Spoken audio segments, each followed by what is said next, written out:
Bonjour, c'est Romaric Briand. Vous écoutez La Cellule, podcast critique du jeu de rôle. Vous pouvez me soutenir en souscrivant à mon Patreon, ou bien soutenir les auteurs et autrices de La Cellule en achetant leur jeu. Bonne écoute!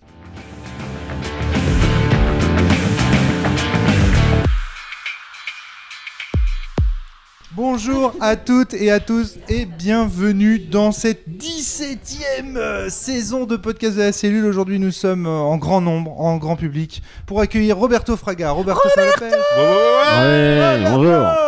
Et Roberto aujourd'hui il va nous présenter un jeu qui s'appelle Captain Sonar. Donc nous sommes avec Flavie ça à la pêche. 17 ans, tu m'as collé un coup de vieux. C'est incroyable, mais oui, c'est la 17e saison. Nous sommes avec Antoine Foin qui nous a rejoint cette saison. Ça va la pêche ? Salut, ça va. Voilà, animateur de la Citadelle, qu'on ne présente plus. Flavie, vice-productrice, présidente de la cellule, qu'on ne présente plus. Et Roberto Fraga, qu'on va présenter quand même. Même si on ne le présente plus en vrai. Même si on ne le présente plus en vrai. Voilà, auteur de jeux de société, dont le plus célèbre est, tu nous le disais tout à l'heure. Celui qui se vend le plus. Oui, celui le plus célèbre. Alors je sais pas, c'est Eureka. Dr Eureka, chez Blue Orange. Ouais, c'est ça. Je vais juste. T'as le jaune, hein, micro jaune, on est d'accord ? Le point commun entre Dr Eureka et Captain Sonar, ce sont les boules ? Les tubes. J'en sais rien. Ce sont les tubes. Les tubes ? Ah oui, parce que. Les tubes lance-torpilles et les tubes pour les billes. D'accord. Ok, alors qu'est-ce que c'est Captain Sonar ? Tu peux nous le présenter rapidement ? Donc Captain Sonar, c'est un jeu par équipe. Qui a été publié en 2016 par Matago, que j'ai créé avec un ami qu'il ne faut pas oublier, le lieutenant Johan Lemonnier. Oui. Et du coup, c'est un jeu qui peut se jouer. Il faut imaginer le combat de sous-marin. Vous êtes à bord d'un sous-marin, en 5 minutes, vous plongez et vous vivez l'expérience du combat de sous-marin. Donc c'est un jeu qui peut jouer de 2 à 8, mais de 2 à 6 au tour par tour simplement. Et ensuite de 6, 7 et 8 en simultané. En temps réel. Ça, j'ai très envie. Alors, ça, en plus, on a le nombre de joueurs qu'il faut ce soir. C'est ça, c'est-à-dire que vous entendez, il y a beaucoup de bruit derrière nous, c'est parce qu'en fait, nous sommes avec un grand nombre de personnes. On va faire plusieurs équipages, d'après ce que j'ai compris. Des équipages de 4 personnes, c'est ça ? On est plus de 8, donc... Oui, mais on va tourner. Donc, il y aura des morts, hein, donc du coup, faut... Non, on va faire un tournoi, je pense. C'est comme une vraie série, en fait. C'est quoi ce délire ? Donc, on fait des tournois de ce jeu, je ne comprends pas. Des équipes de 4, non ? On est combien ? On est 12 ? Le dispositif, comment ça se passe ? Ça s'est déjà fait, des tournois. Donc, on a déjà... Ouais, voilà. On a déjà même fait des parties à 2 contre 1, 2 sous-marins contre 1 sous-marin.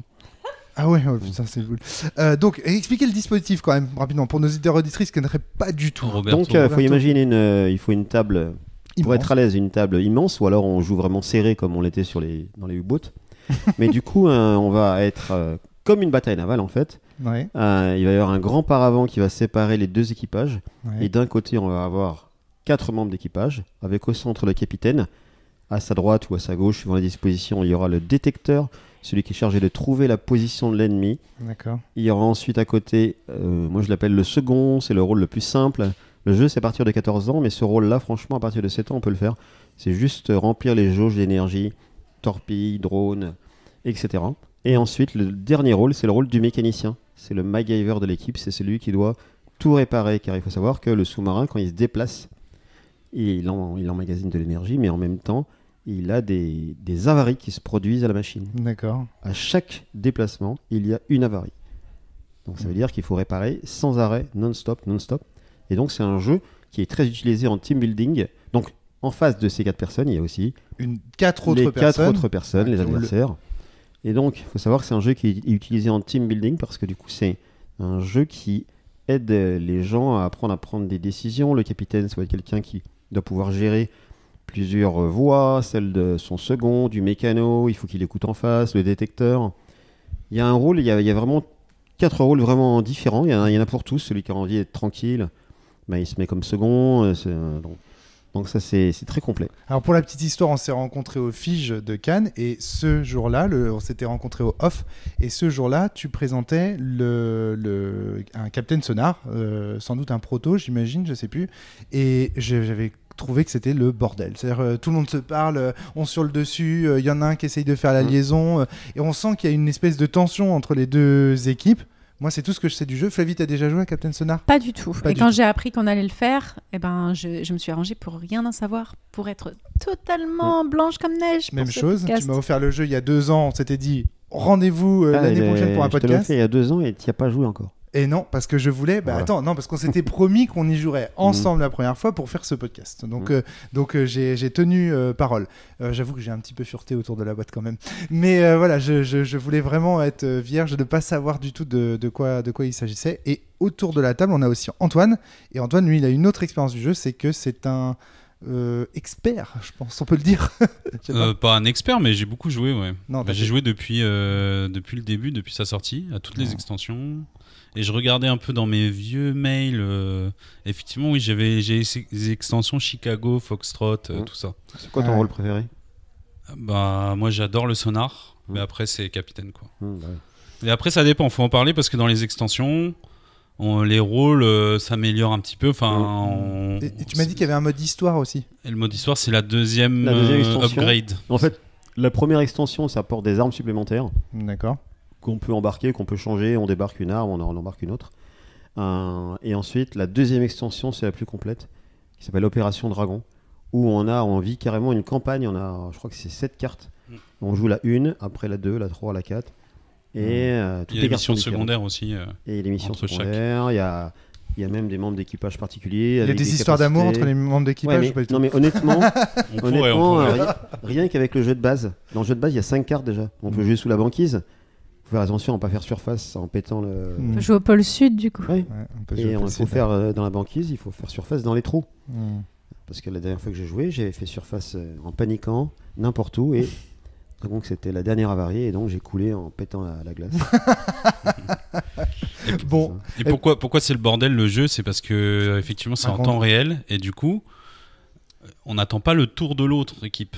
Donc il faut que le capitaine donne une direction, un ordre, que tout le monde suive ses instructions, c'est-à-dire D'accord. les coches à faire, les avaries qui vont se produire et tout.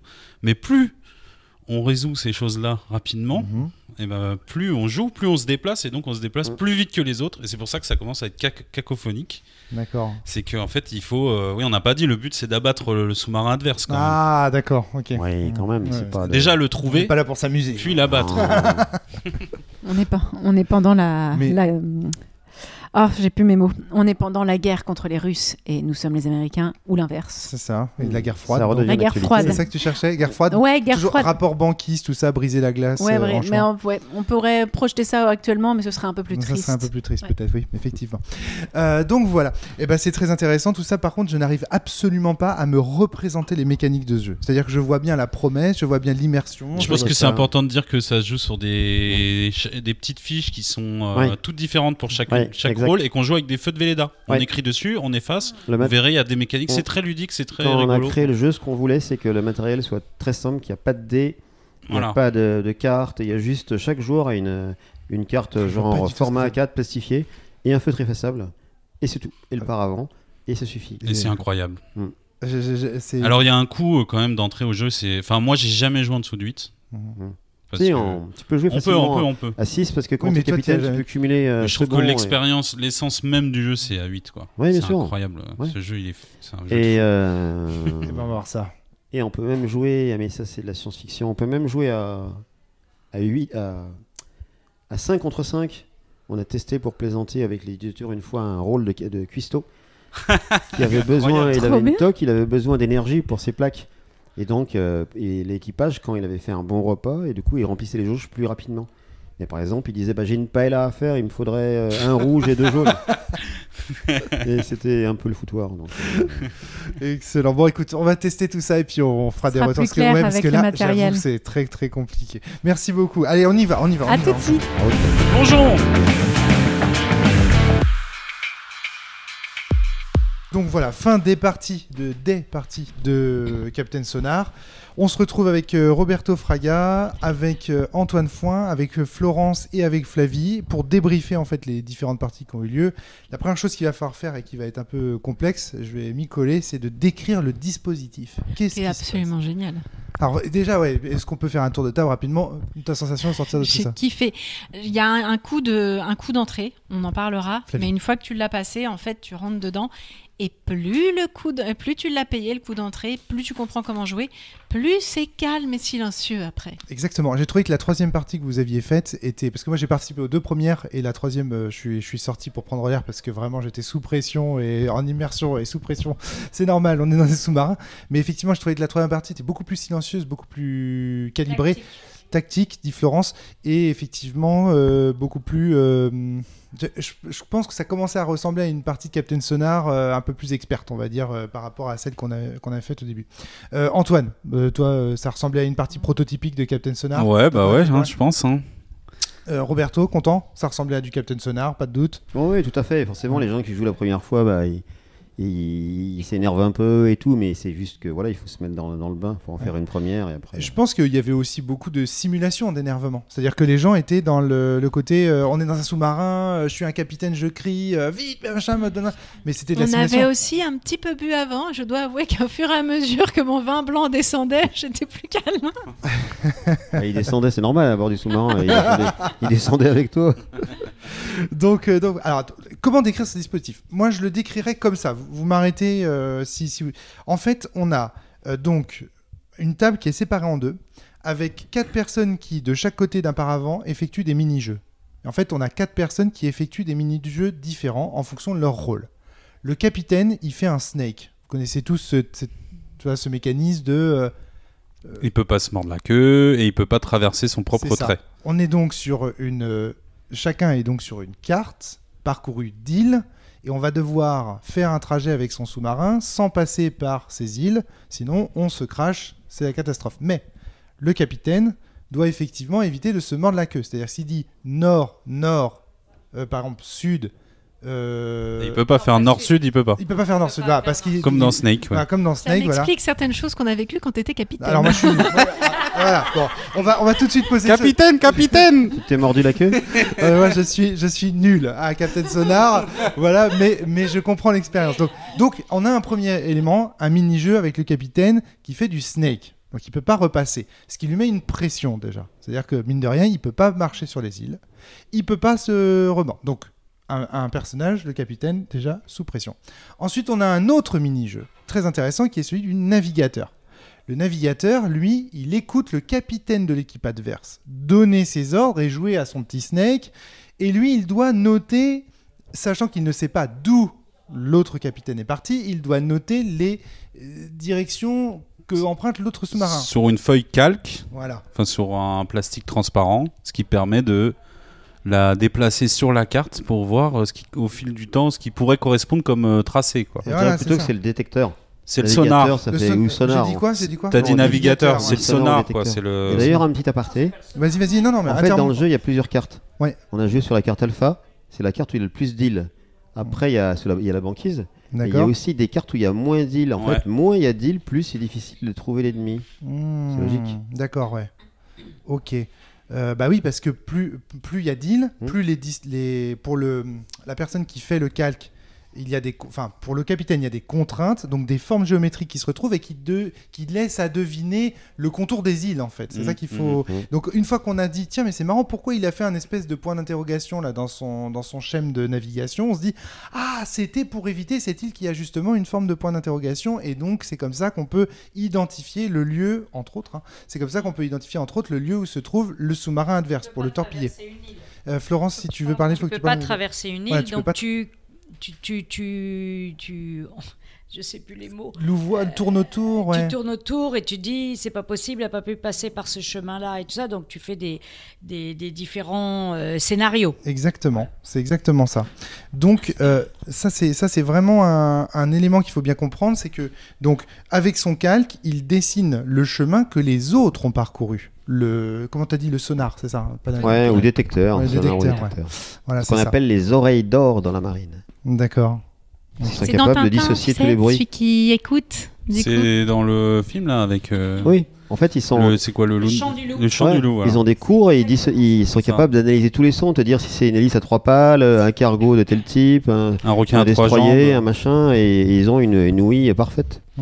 Et c'est marrant parce que quand on a Florence. vu, on parlait du chant du loup, on a vu le film. Avec Roberto et moi, on regardait le film et on se dit, on est dans Captain Sonar là. À fond. Le chant du loup, ils sont en train de chercher C'est l'ennemi plus calme. et tout. C'est Ah plus ouais, mais calme à un dans le moment, film. non, à un Ils moment, ont c'est dépassé chaud, la 4e chaud. partie.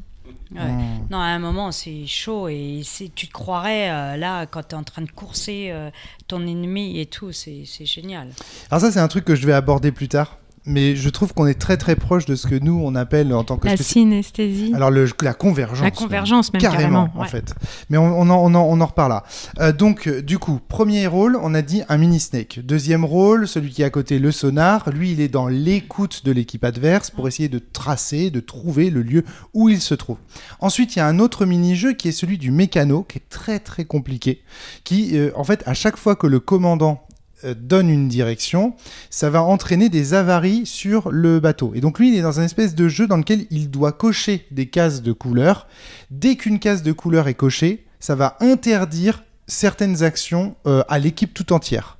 Donc lui, il est en train de dire « Ah oui, mais si je coche une case jaune, mon Dieu, on va plus pouvoir faire ça. Et si je coche une case rouge, on aura peut-être besoin d'une torpille. » Voilà. Et donc lui, il est en panique, il est sous pression parce que lui, ce qu'il doit faire, c'est chaque fois qu'il y a une direction qui est faite, cocher un truc. Et donc, il n'y a jamais de bonne coche. Lui, il est carrément dans le dilemme, en permanence. Oui, mais c'est là le rôle du capitaine de coacher tout le monde.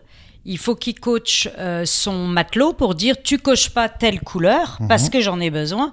Il doit checker le navigateur, non, comment on dit Le sonar. Le sonar là, le surveiller. Et doit dire à l'autre que tu vas dire peut-être tout à l'heure, celui qui va cocher les armes et tout. Donc il doit checker tout le monde. Exactement. Et le rôle de capitaine n'est pas évident. Et le dernier rôle qui est le plus facile, ce que tu disais Roberto, c'est que c'est plutôt pour un rôle pour des enfants, c'est donc ce rôle de à chaque fois qu'on fait un déplacement, que le capitaine dit on va là, eh bien on a le droit de charger soit les torpilles, soit une mine, etc. Un drone. Et quand on a chargé, il y a une jauge, voilà, il y a par exemple pour avoir une mine il faut 3 cases je crois. Une fois qu'on a fait 3 déplacements, on a le droit de cocher les 3 cases de la mine et ça veut dire que la mine est activée, on a le droit de s'en servir. Donc ça c'est un autre mini-jeu qui est beaucoup plus facile en réalité puisqu'il s'agit de cocher. Mais, et c'est là que c'est intéressant et que ce rôle nous permet d'arriver au jeu en lui-même et à la mécanique du jeu en lui-même, c'est qu'il se situe ce rôle-là entre le capitaine qui effectue donc ses directions et qui donne ses directions et le mécano qui lui doit cocher les fameux trucs. Donc il a un rôle de liaison entre les deux parce qu'en fait il est très important que le mécano et le capitaine communiquent, sauf qu'entre les deux il y a un joueur qui est justement celui qui coche les cases les jauges d'activation des mines, du sonar, du drone, du silence, torpille et du silence. Voilà. Alors regardez, et donc ces 4 éléments ils interagissent avec les mini-jeux. Le silence, eh bien, il va nous permettre de faire un déplacement invisible. Je simplifie, hein, Roberto, hein, tu m'excuses. Donc, il fait un déplacement invisible, ce qui va compliquer le rôle de sonar adverse.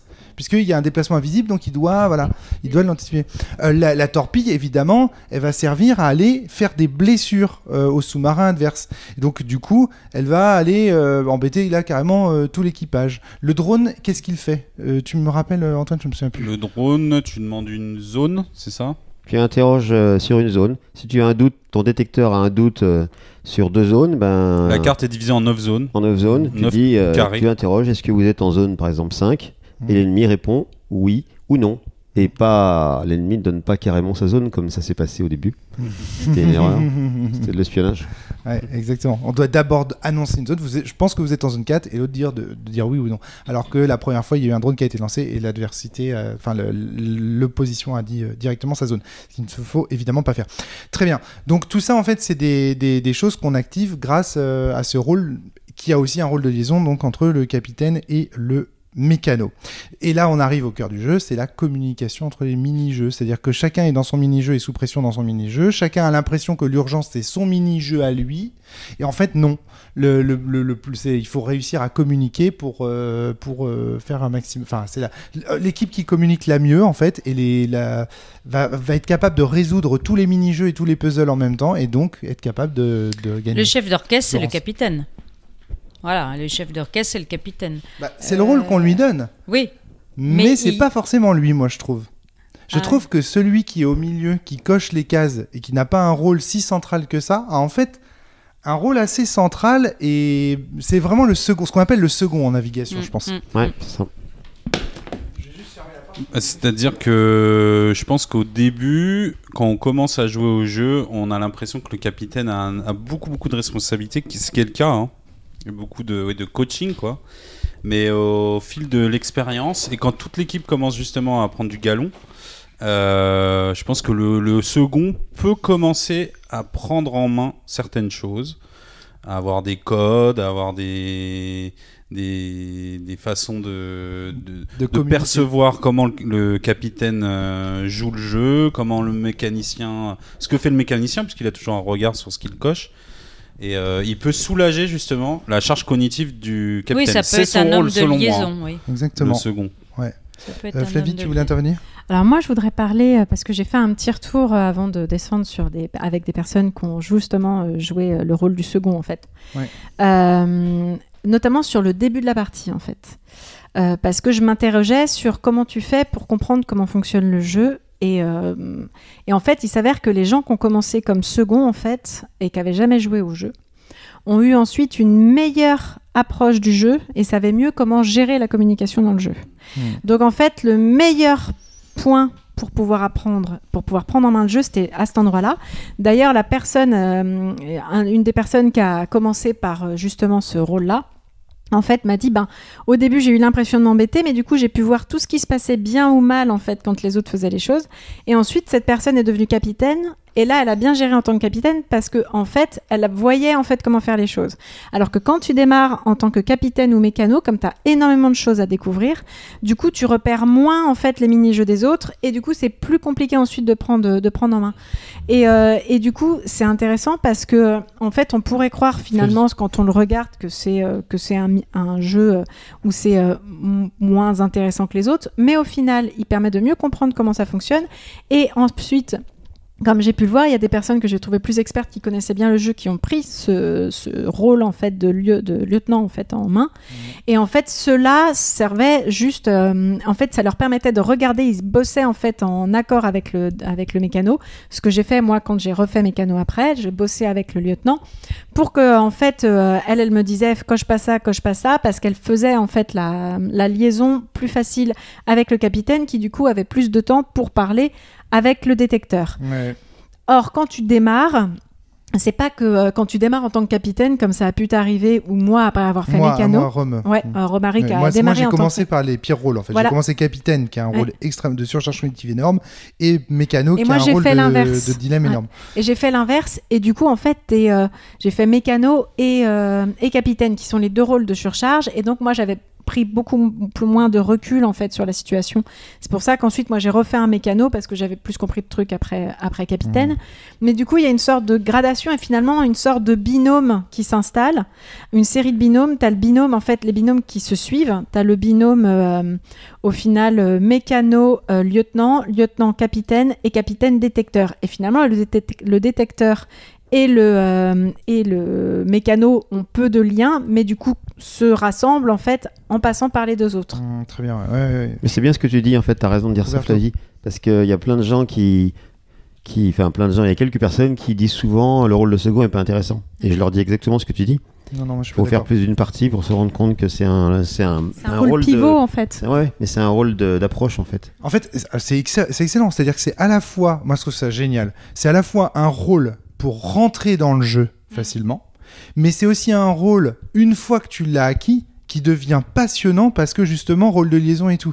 C'est la première fois que je vois ça dans un jeu, c'est-à-dire un rôle où c'est, en même temps, c'est sans doute le rôle le plus simple à aborder quand tu commences, mais en même temps, une fois que tu masters, une fois que tu maîtrises le truc, c'est le rôle, peut-être un des rôles les plus intéressants au final. Mais c'est pour ça qu'il y a des enfants qui veulent venir jouer avec nous parce qu'ils sentent qu'il y a quelque chose à vivre et on les met en second, si tu veux, à cocher les cases et ils apprennent, mais ils sont dans l'ambiance, tu vois, et ils adorent. Ouais. Et après, ils vont changer de rôle peut-être plus tard ou tout de suite après, comme on l'a vécu là. Mais c'est un rôle qui est important pour une approche. C'est pour ça que les emplacements, c'est super important. Oui. Quand quelqu'un a dit tout à l'heure pourquoi le second il est pas à droite, non, on l'a mis là parce qu'il est entre les deux rôles Oui. qui doivent communiquer et il les aide, il fait On le a lien. voulu changer Et plusieurs il est fois pas les isolé. rôles. Si on l'avait mis à droite complètement, ce serait Ouais. ridicule. Et je me souviens que j'avais eu des critiques, moi, dans certains de mes jeux de rôle dans lesquels je mettais les positions que les joueurs devaient avoir à la table. On s'était moqué de moi en disant, mais c'est évident, nanana. Et là, ce jeu, il montre et démontre que les positions autour de la table, une approche structurelle, en fait, de la partie, les rôles et la manière dont, par exemple, un meneur et ses joueurs vont se poser pour le jeu de rôle. Et là, ici, dont les joueurs entre eux, en fonction de leur rôle, tu vois, si le magicien est à côté du guerrier au cours d'une table de jeu de rôle, ça va pas faire la même synergie que si c'est le voleur qui est à côté du magicien. Et ça, on l'a maintenu, on continue à le maintenir, et on se moque encore de nous lorsqu'on le dit, mais la Captain Sonar le démontre. Il y a vraiment un rôle important. Si Oui. tu inverses deux places, ça n'a Il n'y a plus pas du que tout la ça. même Il synergie. faut qu'en face, ça soit pareil. Il faut, Oui, que en plus. il faut que le capitaine et le détecteur ils soient croisés, en fait. Parce que sinon, s'il est trop loin, bah, pour l'écoute, c'est moins bien. Donc, en face du capitaine, il y a le capitaine. En face du détecteur, il y a le détecteur adverse. Donc, c'est comme ça. Exact, c'est génial. Petit point de tension, c'est les stops. En termes de mécanique, c'est le truc où j'ai trouvé qu'il y avait le plus de tension pendant les parties, c'est-à-dire qu'est-ce qu'on a le droit de faire quand Alors, d'abord, quand est-ce qu'on dit stop, Roberto, dans le jeu? Bah, dès qu'on pense qu'on peut activer un système, Ah, donc d'accord. d'abord, on doit se renseigner. Ok. On doit demander si c'est chargé au second. S'il n'y a pas de voyant correspondant qui est coché chez le mécanicien, on demande d'abord et après, on lève le poing, c'est précisé dans la règle, et on dit stop. Et dès qu'on dit stop, les autres s'arrêtent immédiatement de jouer, de parler, et ils attendent. Et là, on dit ce que c'est. Donc la règle, c'est pas stop. Est-ce que c'est ok? Non, c'est Non. tu demandes d'abord est-ce que c'est ok, Bien sûr. ensuite tu dis stop, et là tu annonces l'action que tu vas faire. Parce que Et Ouais. juste pour Vas-y. dernière question, pendant le stop, est-ce que les adversaires ont le droit de se déplacer et de bouger? Non. Non, c'est silence radio. On est d'accord, tout le monde doit se taire à ce moment-là. bon, ça dure pas longtemps, hein, ça dure quelques secondes. C'est pas... Ah mais non, mais moi je trouve ça génial. Moi, ce côté justement foutraque, bordel, machin et silence. Il y a quelque chose de l'ordre dans les sous-marins, c'est ça qu'on imagine, tu vois. Le moment où tout le monde dit silence et où il faut vraiment se taire parce que sinon les adversaires peuvent nous détecter. Je trouve que le jeu aussi là, de ce point de vue et dans cette mécanique-là, l'émule est Ouais, il y très a bien. un côté extrêmement cinématographique en fait Alors oui. dans le jeu au final. Je me rappelle plus du nom, mais il y a un film des années 90 où, avec Harrison Ford. Octobre USS, Rouge. Octobre Rouge. Mais moi, j'ai pas arrêté d'y penser en fait pendant. Sean Connery, c'est pas Harrison Ford, c'est Sean Sean Connery. Les deux, c'est C'est les les deux ensemble, non? C'est les deux. c'est- Ouais. Ils sont ensemble. Ouais, c'est les deux. Trop de beaux gosses pour Florence, beaux ça l'a gosses. perturbé.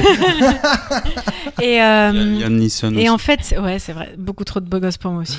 Il y a des moments en fait où vraiment ça fait, il y a le silence et il y a cette tension. Et là, franchement, il y a des moments où c'était vraiment tendu et on se disait, oh, est-ce qu'ils vont nous toucher? Et vraiment, c'est là où on touche cette convergence Ouais. dont on parlait. Qui est, je vais te laisser expliquer En le fait, principe de la alors le convergence. principe du jeu de rôle en convergence, c'est que les joueurs font exactement ce que ferait leur personnage. C'est-à-dire que si par exemple vous êtes en train de faire une enquête dans un jeu de rôle, vous êtes Hercule Poirot en train de faire une enquête et que l'indice est dans le journal, si dans le jeu, dans la boîte du jeu, il y a un faux journal dans lequel vous devez en tant que joueur faire l'enquête aussi et regarder dans le journal effectivement, vous êtes en convergence. Vous êtes en train de faire en tant que joueur ce que votre personnage fait dans la fiction.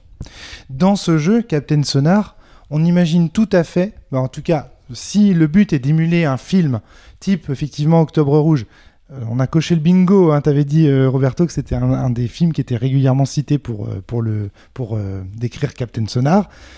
Si on est en train de faire en tant que joueur ce qu'on imagine être ce que font les personnages, s'il y a convergence entre les deux, si ce que fait le personnage, ce qu'on imagine que ferait le personnage et ce que fait le joueur sont similaires, on dit alors qu'il y a convergence.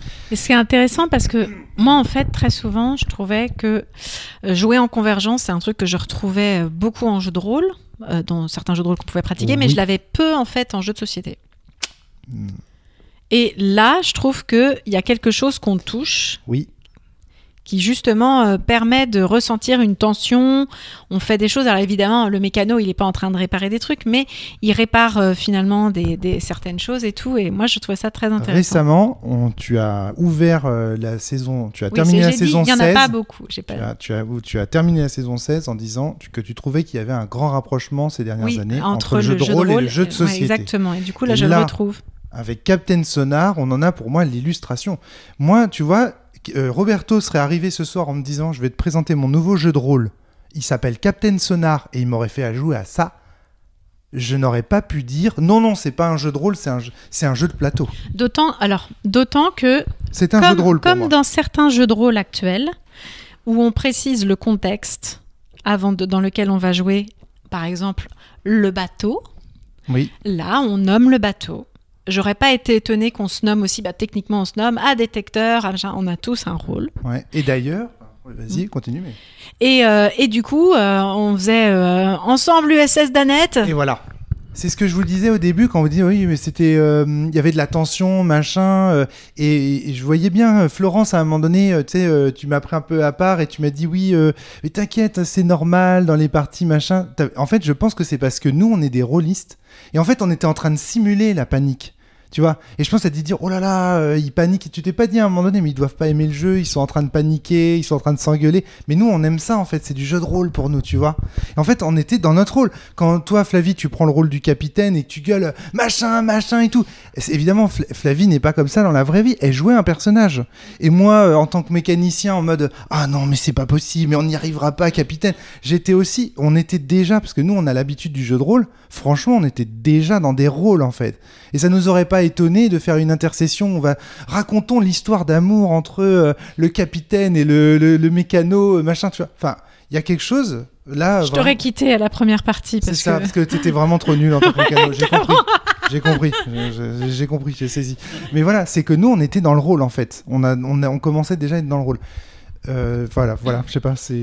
Depuis qu'il est sorti, Captain Sonar, à chaque fois, on a reçu des vidéos mais extraordinaires de partout dans le monde. De gens qui se mettent en scène, en fait. Qui se mettaient en scène avec la lumière rouge, et carrément avec des casquettes, des uniformes et tout ça. On a reçu des vidéos, mais c'était un kiff, pas possible. Et à chaque fois qu'on parle de Captain Sonar, les gens, ils te racontent ce qu'ils ont vécu. Chaque partie est racontée, je te jure. C'est chaque partie, c'est une aventure. Là, vous avez eu quoi, 3 parties. Chacune était différente. D'ailleurs, pour la petite histoire, Roberto, il y a quelques temps, on a été contacté par une direction de l'armée de terre à Paris, un fan du jeu, qui a réussi il y jouait le midi avec ses collègues officiers et il a réussi à l'imposer comme un événement dans l'année, tournoi de Captain Sonar à la direction de l'armée de terre de Paris avec des officiers. C'est génial parce que depuis pour apprendre à communiquer depuis le temps que je dis et je l'ai dit dans 3 Trolls la saison dernière qu'il fallait que le jeu de rôle se rapproche de l'armée et qu'en fait depuis des années, moi je me prône par exemple. Aujourd'hui, il y a une espèce de grande séparation, Roberto, pour te la faire courte, entre le jeu de rôle, jeu de société, divertissement, Donjons et Dragons, en gros, et le jeu de rôle comme formation en entreprise, comme éventuellement... tu vois, par exemple, personne n'irait dire...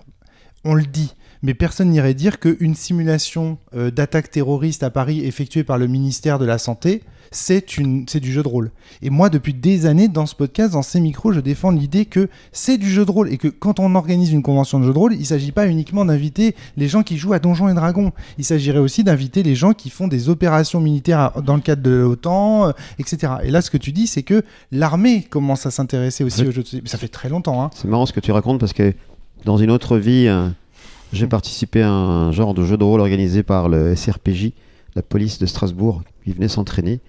Et on a... Bon, je raconte pas tout, mais c'était un peu ça. On dit pas tout. Non, parce que c'était marrant. C'était une sorte de... Ils venaient s'entraîner. Ils divisaient les gens en 2 groupes, les terroristes et les policiers. Et chaque jour, ils avaient un jeu qui se déroulait sur tout le département. Ils se divisaient en équipes et il fallait qu'ils trouvent les terroristes.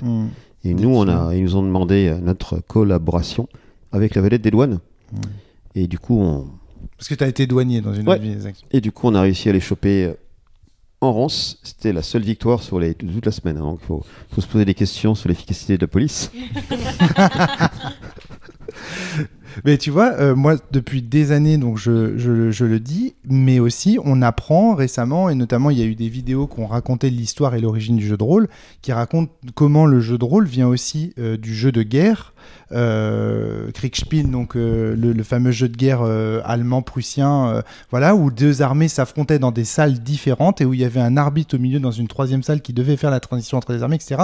Et comment ensuite ça donne lieu à des jeux de stratégie, des jeux de campagne militaire, etc. Aujourd'hui, le mot campagne qui est encore utilisé dans le monde du jeu de rôle, il vient justement, il tire aussi cette origine des fameuses campagnes militaires. Flavie. Je voudrais aussi qu'on parle d'un deuxième point où il y a une grande tension qui apparaît dans le jeu, qui est le moment où on fait surface. Ah, c'est génial ça. Vas-y. En fait, quand en gros il y a tellement d'avaries dans le moteur que c'est plus possible en fait de faire autrement, le mécanicien va voir passe une commande au capitaine qui dit putain faisons surface mec, j'en peux plus, je peux plus rien gérer et toi non plus, alors on fait surface. Quand on fait surface, en fait c'est pour réussir à gommer sur la feuille, ça il va falloir qu'on en parle après aussi, toutes les avaries. Ouais. Mais pour pouvoir gommer ça, il y a un petit sous-marin qui est dessiné avec 4 parties, une partie par joueur, et les joueurs vont devoir entourer les parties sans dépasser d'une certaine partie et en mettant leurs initiales. En fait, et chacun se passe la feuille et ensuite on doit montrer au mécano adverse qui valide ou pas si c'est bien entouré. C'est un moment qui t'oblige à ralentir, sauf que pendant que tu es en train de faire surface, les autres, ils se rapprochent de ta position. C'est un moment de tension où tu es en train de t'obliger à ralentir. T'as fait surface, tu es en train de ralentir. Et en même temps, tu as juste envie d'aller vite. Et pendant que les autres sont en train de te chercher, c'est des moments de grande tension. Et c'est une grosse soupape aussi parce que c'est le moment où on fait le point. C'est le moment où chacun est en train de dessiner les contours du sous-marin, là, les uns après les autres. Donc c'est le moment où on peut discuter. De toute façon, là, on a 30 mais l'adversaire secondes devant nous. Continue. Ouais, évidemment, mais on ne peut rien faire puisqu'il va falloir faire ce contour-là. Mais ce tracé, c'est le moment où on fait un point. Ce tracé, en fait, il correspond vraiment à la réalité. Parce que tu sécurises la coque. Tu fais le tour de la coque de ton secteur pour voir s'il n'y a pas de problème. Donc, c'est un peu ça. Tu signes, tu es responsable s'il y a un problème. Oui, comme la dame pipi aux toilettes, tu signes. C'est pareil. Mais tu vois, ce qui est très intéressant, c'est qu'une fois de plus, on a un mini-jeu. On a un mini-jeu qui pop, en fait, à un moment donné, quand on fait surface, on doit faire le tour d'un dessin. Et en fait, tu dois te calmer. Mais mine de rien, alors que tu es dans une situation de tension extrême où tout le monde est sous pression, reprendre son petit crayon et faire le tour d'un dessin... Alors que tu trembles des fois. Je peux vous jurer qu'il est gros, ce dessin. Je veux dire, pour ne pas trembler... Voilà. On n'a pas dit, mais si on dépasse, évidemment, l'adversaire vérifie, il dit « Ah non, c'est pas bon, il faut refaire. » C'est le mécano adverse qui vérifie. Et donc, c'est reparti. Et donc, c'est reparti. Et donc, on doit tout recommencer. Et en fait, ce qui est génial, c'est que ce moment de tension fait du coup qu'on perd du temps. Et ce temps-là, c'est ce que disait Florence, et c'est très important de le préciser, c'est du temps très précieux pour les adversaires pour mobiliser. Parce que pendant qu'on fait surface, on est repère en fait. Ce qu'il faut dire, c'est qu'ils savent où on est. C'est bien ça. Hein. Ils savent exactement où on est. Non, ils savent le secteur. Dans le secteur, on annonce juste le secteur où on est. Et il y a un truc important, c'est que quand on fait surface et qu'on répare, donc on inspecte la coque en faisant ce tracé, on n'a pas le droit d'utiliser aucun système. On ne peut pas tirer de torpille en surface, pas poser de mine. On est complètement immobilisé. On fait juste que réparer. Ouais, on est paralysé complètement. Ouais, complètement paralysé. Et le détecteur, donc vulnérable. Le détecteur n'a le droit de rien marquer. Non, il doit mémoriser. Il doit mémoriser sud, ouest et tout ça. Mais là, je sais pas si on. C'est pour ça que si on l'a fait nous, mais c'est pour ça que souvent on le donne à celui qui le fera en dernier. Et des fois, voilà, le détecteur continue, mais normalement, il ne doit pas continuer. Vous déconnez. Il faut faire ça, c'est-à-dire que quand. Bien sûr. Ah oui, le détecteur ne marche pas, donc il peut pas noter. Toute l'équipe est en stand-by. Oh my god. Mais pour lui, le moment où il fait son tracé, le détecteur, enfin le sonar, mais c'est l'angoisse. Parce qu'il doit être attentif à son tracé et il doit mémoriser. Alors, l'une des raisons pour lesquelles je n'ai pas voulu faire détecteur, c'est justement parce que j'ai vu Christelle. Puis Christelle, elle est comme moi, elle avait beaucoup... Je trouvais que le vin blanc était très bon. Et il était délicieux. Et en fait, au moment où on a fait surface pour tout remettre à zéro, elle a retenu que les 2 premiers. Et moi, j'avais pas retenu tout, mais je savais qu'il y en avait 5 qui avaient été faits. Elle m'a regardé, elle a fait... Trop vite, trop tard. Je peux pas que je fasse détecteur, moi c'est pas possible. C'est pour ça qu'elle s'est trompée à un moment. Ouais, mais de toute façon, au final, comme quand tu fais surface, il y a un avantage quand même. Tu as perdu du temps, mais tu effaces tout ton tracé. Parce qu'au final, les tracés s'accumulent. Quand on n'a pas le droit de couper son tracé Chez les sur la mécanos. carte et de revenir en arrière, Oui. du coup, sur la carte Oui, du c'est vrai. navigateur, tu effaces tout et tu gardes juste le point où tu es. Tu réinitialises la carte. Donc, en fait, le détecteur adverse, il efface aussi. Au final, il libère toute sa carte, il garde juste la zone. bien il sûr. pense que l'ennemi se trouve. Ouais. C'est génial. Donc moi j'aurais plein de remarques à faire, mais on les fera peut-être plus tard sur pourquoi est-ce que j'ai du mal quand même à comprendre pourquoi est-ce que ces situations de stress extrême, situations militaires, d'affrontement et tout ça nous font comme ça corréler avec le jeu de rôle et la simulation, et je vois pas les liens, je ne comprends pas pourquoi est-ce que immédiatement on pense jeu de rôle quand on pense jeu d'affrontement comme ça. Et ça je ne sais pas. C'est une question que je pose, si les auditeurs auditrices ont des indices là-dessus. Tu comprends pas ma question, Flavie, j'ai l'impression. Si, mais j'ai des théories, mais parce que on je comprends resterait pas dans le truc un peu pourquoi le fumeux, jeu de rôle naît du jeu de guerre. Pourquoi est-ce que là, quand on fait un jeu de simulation de bataille de sous-marins, on se retrouve immédiatement plongé dans un système très immersif de simulation? Dans un premier temps, alors moi je t'expliquerai, un premier temps, d'un point de vue historique, les gens qui jouaient, en fait, c'était les rois, les reines, et en fait, les premiers vrais jeux, en fait, sont des jeux de guerre aussi, parce que c'est comme ça qu'on apprend aux régents et aux gens qui vont gérer, en fait, comment acquérir, en fait, les notions de guerre et les notions de jeux de guerre. Donc, c'est comme ça qu'on apprend, par exemple, dans les anciennes. Oui, bien sûr, le CNET, tout ça. Mais tu vois, ça veut dire quoi? Ça veut dire que l'imagination, et ça, c'est très intriguant. L'imagination, le pouvoir d'imaginer des situations possibles, il émerge de la condition de puissance. C'est-à-dire que c'est parce qu'on est au pouvoir, parce qu'on a la possibilité de prendre le territoire de tel ou tel, de bombarder tel ou tel lieu, etc., qu'on commence à avoir cette imagination. L'ouvrier, lui, attends, je finis juste. L'ouvrier, il doit faire sa tâche, il doit pousser sa pierre jusqu'à la pyramide, il n'a pas le temps d'imaginer. On lui dit tu fais ça, c'est comme ça, etc. Alors que le puissant, lui, qui voit en surplomb en fait et qui domine son monde, a l'imagination. Et du coup, ça ouvre l'idée que le concept d'imagination est lié au pouvoir. En fait, c'est pas tout à fait ça que je voulais dire, moi, en fait.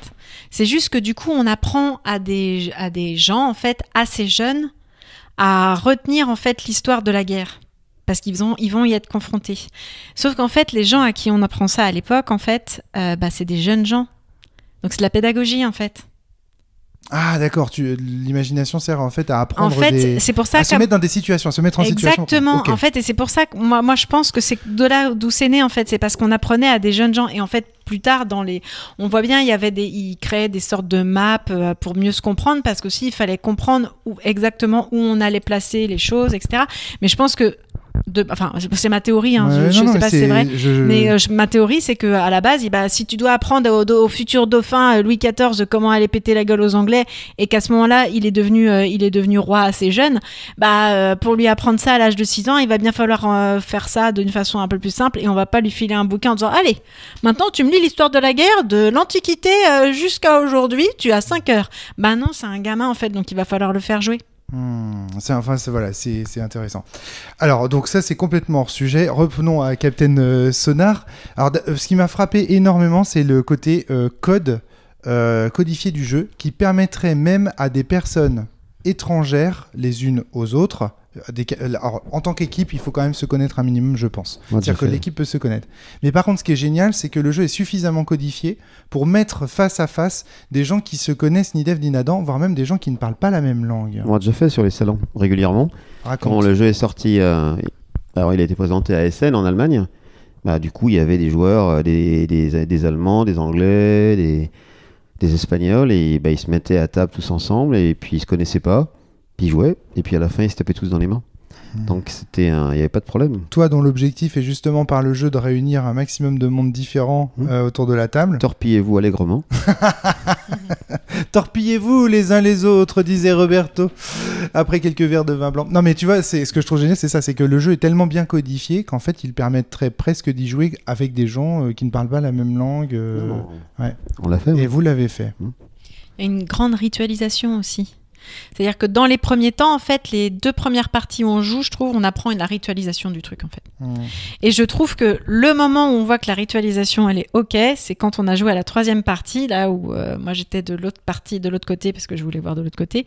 Et en fait, quand le capitaine, c'était Yann, en fait, donnait un ordre, il y avait Julie et moi, on disait OK, en levant le bras comme ça, genre, non seulement c'était pris, mais on s'est mis à symboliser sans qu'on nous l'ait demandé, en fait, avec des gestes, certaines choses qui collaient pas, en fait. Et quand ça collait pas, je faisais non avec mes doigts, je croisais mes doigts. Et en fait, quand je faisais ça, au fur et à mesure, Yann s'est mis à se retourner. Et puis, du coup, il y a Julie aussi qui faisait son taf de faire passer les choses et tout. Et du coup, en fait, cette ritualisation, elle impose, en fait, au début, du coup, on est très bruyant. C'est pour ça que le niveau de bruit baisse. Tant que la ritualisation n'est pas là, du coup, tu essayes de passer par-dessus les autres parce que tu ne l'as pas, donc il faut que tu dises les choses et donc ça te met dans un état de stress. Donc évidemment, naturellement, tu te mets à beugler. On se met à hurler, ouais. Sauf qu'à la 3e... Les 2 parties étaient extrêmement bruyantes. Oui. Extrêmement bruyantes. Sauf qu'à la 3e partie, du coup, comme la ritualisation était acquise, des 2 côtés, c'était hyper calme. Et aussi, on s'est mis à se dire des trucs dans l'oreille pour que l'autre, il n'entende pas devant. Ce qui aurait été inenvisageable à la première partie, mais parce que la ritualisation était acquise. Et aussi parce qu'il y a cette communication du fait de dire ok, le détecteur il est en train de dire un truc dans l'oreille du capitaine, je sais que du coup c'est un truc important, j'attends que le second me passe l'info et tout va bien se passer, alors qu'on était à 2 chaînes, 2 extrêmes. Donc c'est là que c'est assez intéressant de voir, bon, t'as un coup d'entrée, du coup faut accepter un peu le chaos au début, mais en fait ce truc, c'est extrêmement drôle. Et puis en fait, ce qui fait qu'on passe d'un jeu très chaotique, très drôle, très fun, à un jeu en fait qui devient tactique, calme, et je pense que plus tu joues, plus t'es ritualisé. Antoine, toi qui en as fait des campagnes. Moi, ce que je trouve très intéressant, c'est que dans le livret de règles, en fait, il n'y a aucune page qui traite de ça, justement, les techniques. Non, mais les techniques qui naissent, en fait, il y a un vide à ce niveau-là qui. Il y a une émergence. Un vide fertile, en vrai. Voilà, où chaque équipe de 4 là va commencer à avoir des rituels spécifiques à l'équipe, des petites techniques, une chaîne de commandement propre parfois. On va dire, finalement, c'est toi qui vas faire ça, c'est plus simple. Et je pense que en ça, justement, peut naître vraiment un jeu compétitif international selon moi. Hein. Je pense qu'il y a vraiment un truc à faire avec ce jeu. Bon, ça n'a pas été le cas. Tu nous as raconté un peu plus tôt, Robert. Non, mais le jeu n'est pas mort, il continue à se vendre. Ouais, bien sûr. On en a vendu presque 200 000 en fait. En plus, il a été réédité. Il y a une 2e édition. Oui, non, mais le jeu il continue à se vendre. C'est pas un jeu que l'éditeur veut arrêter. En fait, est-ce qu'on peut envisager que Captain Sonar devienne une discipline olympique, tu vois? Genre, t'as des équipes de Captain Sonar qui s'affrontent. Non, mais vraiment, je veux dire, l'équipe de France contre l'équipe du Brésil, tu vois. On a joué d'ailleurs. On a été invité une année par le distributeur brésilien à Rio de Janeiro avec Johan Lemonnier et Delphine. Et du coup, l'objectif, c'était que les joueurs brésiliens nous coulent, puis gagner une boîte. Donc c'était quand même de la classe, quoi. On rappelle que Johan Lemonnier est co-auteur. Le co-auteur. Donc aller torpiller les Brésiliens à Rio de Janeiro, c'était quand même bien.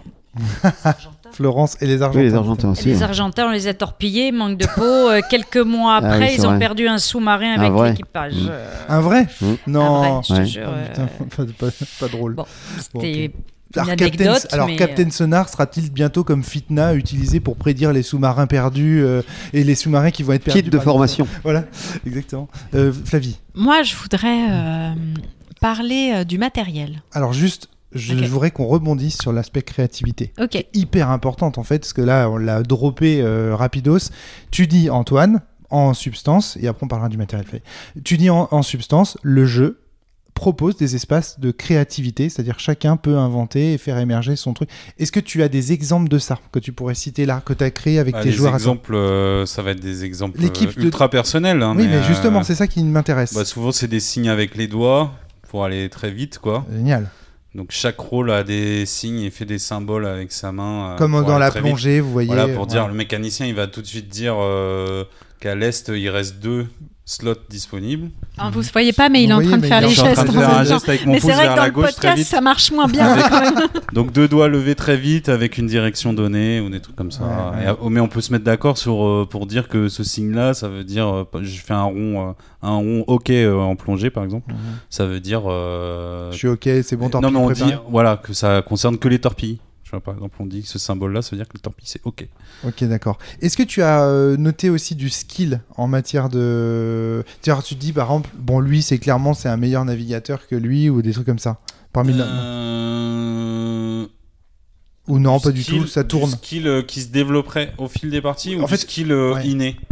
Parce qu'il y a un truc très intéressant, c'est qu'il y a des personnes qui pourtant sur le papier devraient être de très bons capitaines, par exemple. Bah, je te jure que j'en ai rencontré qui sont incapables, ils sont en surcharge cognitive complètement. Bien sûr. Alors que sur le papier, tu vois, en jeu de rôle, ils jouent toujours ce type de personnage. Le capitaine. Mais me regarde pas, j'ai jamais joué les capitaines. Je regarde pas toi, on n'a jamais joué. Ah d'accord, je comprends. Oui, tu as raison. Nous regardons vers la même direction, Antoine. De quoi, moi? Capitaine de soirée? Jamais de la vie. Je picole trop. Non, je pense que tu pensais à quelqu'un d'autre, Antoine. Oui, mais oui, d'accord, ok. Non, parce que moi, par exemple, je me sens, alors je sais pas si je serais bonne à ce truc-là, mais je me sens juste incapable de faire détecteur pour l'instant.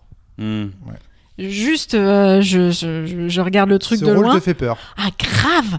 Mais genre, je regarde le truc, je suis là, d'un moment, j'ai choisi de faire mécano parce que de l'autre côté, il y avait plus que mécano détecteur. Je fais mécano. Autre aspect dont je vais parler avec toi, Antoine, sur la créativité, c'est dans les campagnes. Est-ce qu'il y a eu de la créativité fictionnelle? C'est-à-dire, est-ce que par exemple, parce qu'on parle de cartes qui sont différentes, on m'a dit qu'il y avait des cartes, et j'en ai joué d'ailleurs, j'ai joué sur une carte où il y avait de la glace, ça change un petit peu l'environnement. Est-ce que tu as senti une sorte de fiction, quelque chose, ou pas du tout? Si, oui, tu sens que tu peux l'adapter très facilement. Alors, tu peux l'adapter en jeu de rôle très facilement. Ouais, d'accord, ça c'est clair. Mais nous, c'était pas né à ce moment-là. Okay. Ça n'a pas émergé, quoi. Une campagne, c'était pas l'objectif. Excuse-moi, une campagne, c'est quoi? Non, mais la campagne, donc on parle du pack upgrade numéro 2, qui s'appelle le Dragon. Opération Dragon. Opération Dragon. Ok. Qui est une sorte de legacy, c'est-à-dire tu fais les 7 maps d'affilée. Et alors, c'est quoi la conséquence, par exemple, entre les maps? Comment ça interagit? Alors attention, il faut que ça soit les mêmes équipes qui jouent les 7 maps. Tu peux pas.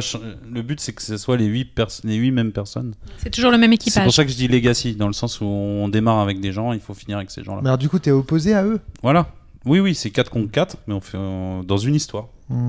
Ok, d'accord. Et après, les maps, on peut les rejouer indépendamment, bien sûr. C'est comme si tu avais 7 missions successives, en fait. Alors, la dimension legacy, oui, mais alors attends, parce que si les 7 missions ne sont pas corrélées les unes aux autres, c'est pas un legacy. Alors, dans quelle mesure, comment elles se corrèlent?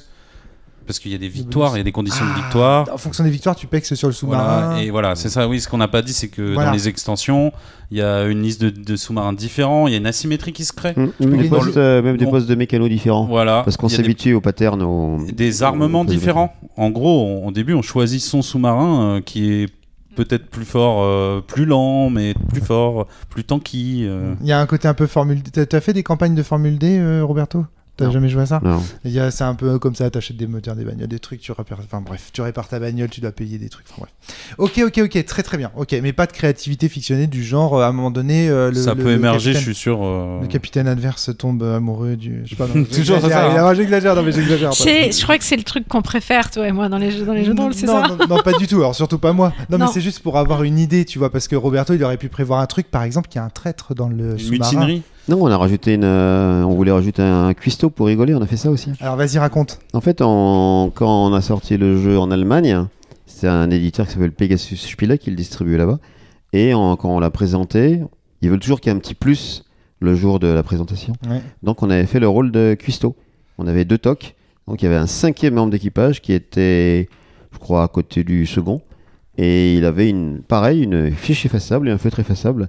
Et sa fiche effaçable représentait les plaques de cuisson. Et il avait une liste de menus, de la paella, les bolognaises, etc. Et pour faire tel plat, il lui fallait de l'énergie aussi. Il lui fallait par exemple 2 vertes, 1 jaune, 3 rouges. Et donc il demandait au mécano, il me faut une rouge pour terminer la paella.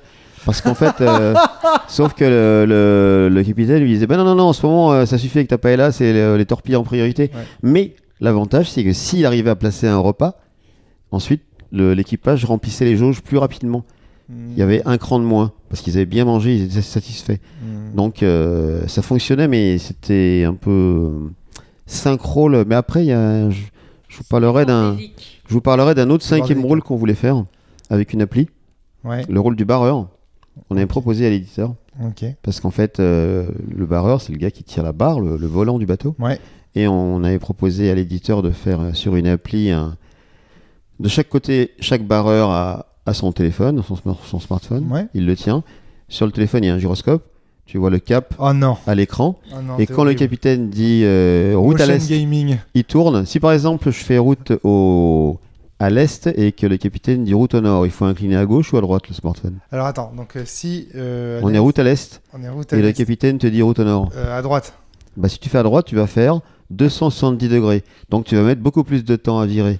Il faut que tu ailles à gauche. Ah oui, d'accord. Là, non, t'as je me suis trompé. Je me suis trompé, ça y est. C'est bon. C'est génial parce que ça correspond au jeu pour apprendre Excellent. les Oui. algorithmes en fait aux enfants. Comment il s'appelle le jeu de robot là au-dessus de Tugbox. Il y avait. Comment il s'appelle Non, c'est pas ça, tu dois rentrer un programme genre flèche haut, flèche Ah haut. oui, mais non, ça c'est quand t'es déjà bon, c'est au collège. D'accord. Non, les premiers niveaux, c'est Tugsbot avec le pingouin que tu dois justement déplacer dans un quadrillage.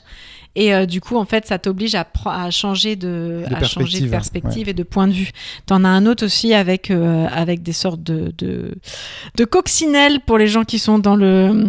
Et en fait, tu dois rentrer l'algorithme droite-gauche, droite-gauche, donc tu as un quadrillage sur le sol, et on te dit où tu dois aller, sauf qu'à un moment, quand la coccinelle elle va tourner à droite, il faut aller vers le haut, en fait, il va falloir penser qu'au moment où elle sera à droite, du coup, en fait, il ne faudra pas aller vers le haut, mais du coup vers la gauche, enfin bref. Bien sûr, c'est- ouais. Non, Et en là, fait- c'est pas. non, non, Excuse-moi. Vas-y, non, je t'en prie. En fait, là, c'est pas juste les caps. C'est que pour qu'il y ait aussi de la communication dans les deux sens, pas simplement le capitaine qui demande au barreur de suivre des caps, c'est que sur l'écran, le barreur, il voit le gyroscope, nord, sud, est, ouest, etc. Et il voit aussi l'étrave du sous-marin qui avance dans l'eau, comme ça. Et il voit aussi des zones qui défilent à droite, à gauche, c'est des zones d'énergie dans l'eau. S'il voit à l'est une zone rouge, s'il passe dessus, il gagne 2 points d'énergie en plus ou 1. Il y a des zones négatives. Ah oui, d'accord, ok. Donc du coup, il va dire au capitaine, capitaine, si on vient à l'est, on peut se prendre un point d'énergie en plus. Ah ben je peux pas, il y a une île. Par contre là, il faut pas aller à l'ouest parce que sinon c'est en Ah oui, négatif. donc en plus, il y a un autre truc, ok. Mais bon, ça c'était une idée. Mais ça ne s'est pas fait. Mais alors après, une fois qu'on a compris, honnêtement, que Captain Sonar, c'était des mini-jeux qui communiquaient les uns avec les autres, on peut envisager des tas de rôles différents, je pense. La femme de ménage. Le rôle du cuistot, la femme de ménage, effectivement, tu peux tout imaginer. Alors la femme de ménage, t'avais pensé à quoi? Rien pour l'instant. Ok. Mais effectivement, on pourrait imaginer ça. Je sais pas, j'ai pas d'imagination là tout de suite, mais tu vois, le fait d'effacer, tu sais, le fait qu'il y ait quelqu'un qu'on doive toujours effacer des trucs, ça pourrait être un rôle, tu vois, de devoir effacer par exemple les choses. Ça c'est la femme de Ça serait ménage. la femme de ménage. Non, justement, c'est à ça que je pensais. Ouais, mais attends, le capitaine, il a déjà combien? J'ai besoin de la femme de ménage sur la Trois passerelle. coéquipiers, tu rajoutes le cuistot plus la femme de ménage, ça fait du monde à gérer. Hein. Non, mais par contre, je T'as pense. intérêt à avoir Non. bien le jeu en main avant. Non, c'est ça. C'est sûr. Non, c'est pas dans le. Je pense pas qu'on peut rallonger Non. des postes dans tous les sens. Mais le poste de barreur, déjà, ça aurait pu se faire si l'éditeur avait suivi le truc, parce qu'il fallait développer une appli. Ouais, c'est ça. Mais ça s'est pas fait. Mais par contre, où ça peut aller, où on peut développer le truc, et on l'a déjà fait, c'est on peut jouer à deux sous-marins contre un sous-marin. Si par exemple, moi je suis le sous-marin qui est seul, j'ai 2 détecteurs. Un détecteur A qui écoute le sous-marin adverse A, et un B qui écoute le B. On a joué, et c'est extrêmement dur de gagner, là, 2 contre 1. Là. Donc voilà. Plus la version. Mais on est combien autour de la table du coup? Et ben, il y a une table avec 4, 5 personnes, Ouais, c'est ça. et 4, les 4, 5. 2 4, 4, 5. C'est ça. Ouf. Oh là La là, cacophonie. le Enfin, bordel. au début. On a dit au début. Et si en plus tu le fais en version à boire en 4-4-5, là, Ouais. ça. Parce qu'il y a une version à boire également, mais. Alors vas-y, raconte. La version à boire, c'est une version qu'on ne peut pas vendre, forcément, mais qu'on propose à tous les gens gentils qui nous demandent qu'on leur envoie les fichiers par mail, et avec modération. Désolée, Roberto. Voilà. Tu vas peut-être avoir quelques. Tu vas avoir quelques demandes. mails. Non, mais il y a écrit avec modération tout en bas aussi. Avec modération, d'accord. De jouer avec modération. Oui. Et en fait, c'est juste des cartes à imprimer, des cartes spécifiques. C'est une carte sur laquelle il y a 6 îles. Et sur 3 des îles, il y a un petit V. Ça veut dire que sur ces îles, il y a des paillotes vodka qui sont installées sur les plages. Et sur 3 des autres îles, il y a des R, il y a des paillotes rhum. Donc, l'équipage des Russes, ils ont des shooters de vodka devant eux, chacun. Et l'équipage des Américains, ils ont des shooters de rhum. avant d'engager le combat, les deux équipages, ils doivent être passés chacun sur les 3 îles pour boire leur truc. Donc les Russes, ils n'ont pas le droit de combattre avant. Donc par exemple, les Russes arrivent à côté de l'île où il y a une paillote vodka et ils disent stop, paillote vodka. Et ils boivent tous. Stop, paillote vodka. Donc en fait, s'ils ont bu plus vite que les autres, ils peuvent engager le combat alors que les Américains n'ont pas eu le temps de boire leurs 3 verres. Et une fois que tout le monde a bu ses verres, on commence le combat comme le jeu normal. Oui, tout à fait, comme le jeu normal. Non, mais le truc qui est le plus puissant, c'est que du coup, quand tu fais surface, tu vides les ballasts. Ça veut dire que tu vides les verres et quand tu plonges, tu les remplis. Donc c'est ce que je vous disais tout à l'heure. Le mécano, du coup, qui devient de plus en plus bourré, il arrive de moins en moins. Il faut qu'on fasse surface. Donc c'est ce que je vous racontais tout à l'heure, c'est que la dernière fois qu'on a joué, il y a eu une mutinerie parce que du coup l'équipage, mon équipage voulait qu'on fasse surface, ils avaient soif, mais c'était pas le moment du tout. Donc j'ai refusé et donc ça s'est un peu crispé. C'était limite. Eux ils voulaient boire, mais on pouvait pas. Et donc tu me disais qu'évidemment ce genre de choses ne peut pas être vendu dans le commerce. Non, mais c'est facile. On a les fichiers, on les envoie. Après, il y a plein de jeux qui ont été transformés en jeux à boire, même dans. Celui-là, franchement, il doit être énorme. Ouais. Chaque fois que tu fais surface, tu vois quoi. On peut jouer aussi éclair au chocolat, éclair au café, il n'y a pas de problème. Ouais, c'est si on a une version gastronomique. C'est exactement à ça que je pensais. Ouais, alors là, le mal de bide, voilà quoi. C'est bon. Voilà. Mais alors ça, c'est quand même un petit défaut quand même du jeu. C'est ce que tu disais tout à l'heure par rapport à la mutinerie. J'ai quand même senti de la pression sociale. C'est-à-dire que c'est quelque chose quand t'es débutant dans ce type de jeu. Soren au début il n'était pas fier, moi j'étais pas fier non plus. Quand j'ai réalisé qu'à cause de moi tout l'équipage avait coulé, que tout le monde se retourne vers toi et te dit t'as été nul comme mécanicien. Bon, bah tu fais disons bon. Qu'à cette partie-là, j'étais entouré d'un mécanicien et d'un détecteur qui n'ont quand même pas vraiment assuré. Oui, sauf que quand... Il y a Christelle qui est morte de rire là-bas, elle ne parle pas dans les micros. Sauf que quand j'ai été capitaine, on m'a dit t'es nul comme capitaine. Donc à la fin, bon, j'ai fait moi je suis nul. Il y a un truc qu'on a fait une fois, ça peut pallier à ça, c'est qu'il y a un changement de rôle en cours de partie. Quand tu te prends un impact, tu dis bon allez, on change de capitaine. Celui qui est jugé responsable, il permute avec un autre. Ça peut se faire. Mais tu vois, c'est quand même difficile dans un jeu de société de groupe comme ça, avec ces pressions-là, de faire peser la responsabilité, même si, et c'est le cas, hein, honnêtement, j'ai été un mauvais mécanicien et j'ai été un très mauvais commando. Mais tu savais pas encore jouer. Oui, non, mais je sais bien. Mais c'est quand même compliqué, je pense. Je pense que vous avez eu beaucoup de mauvais joueurs à Captain Sonar, non Florence, Roberto, ça vous est jamais arrivé d'avoir des gens qui rage quit ou qui s'énervent un petit peu? C'est une pression de fou. Franchement, vous vous rendez pas. C'est pas grave, on les fusille. C'est et vrai puis que j'ai eu une partie où j'étais détecteur parce qu'il manquait quelqu'un. Donc je me suis mis comme détecteur et j'ai trouvé l'ennemi tout de suite. Et le capitaine, il a fui. Je lui ai dit, mais il faut lui lancer une torpille, je sais où il est, mais il a fui. Je sais pas, il a paniqué et tout. En fait, c'est ce que je pense. Enfin, vous avez jamais d'engueulade, en fait, de couple, par exemple, au cours de Captain Sonar? Si, c'est arrivé une ou deux fois. Oui. Non? Oui, c'est arrivé. Oui. Si, de couple, oui. Non, oui, mais là. Si, là, même je me rappelle très bien. Parents-enfants. C'est-à-dire que parents-enfants, tu vois. Oui. Quand t'as ton fils qui te regarde et qui te dit, papa, t'es nul comme capitaine. Je veux dire, va te coucher. Je veux dire, non mais tu vois, je veux dire, c'est quand même un jeu qui met sous pression. Regarde, c'est parce que c'est la vraie pression que tu ressens dans un sous-marin. Et c'est intéressant en fait. Mais c'était les premières parties aussi. Non mais même, je trouve ça intéressant.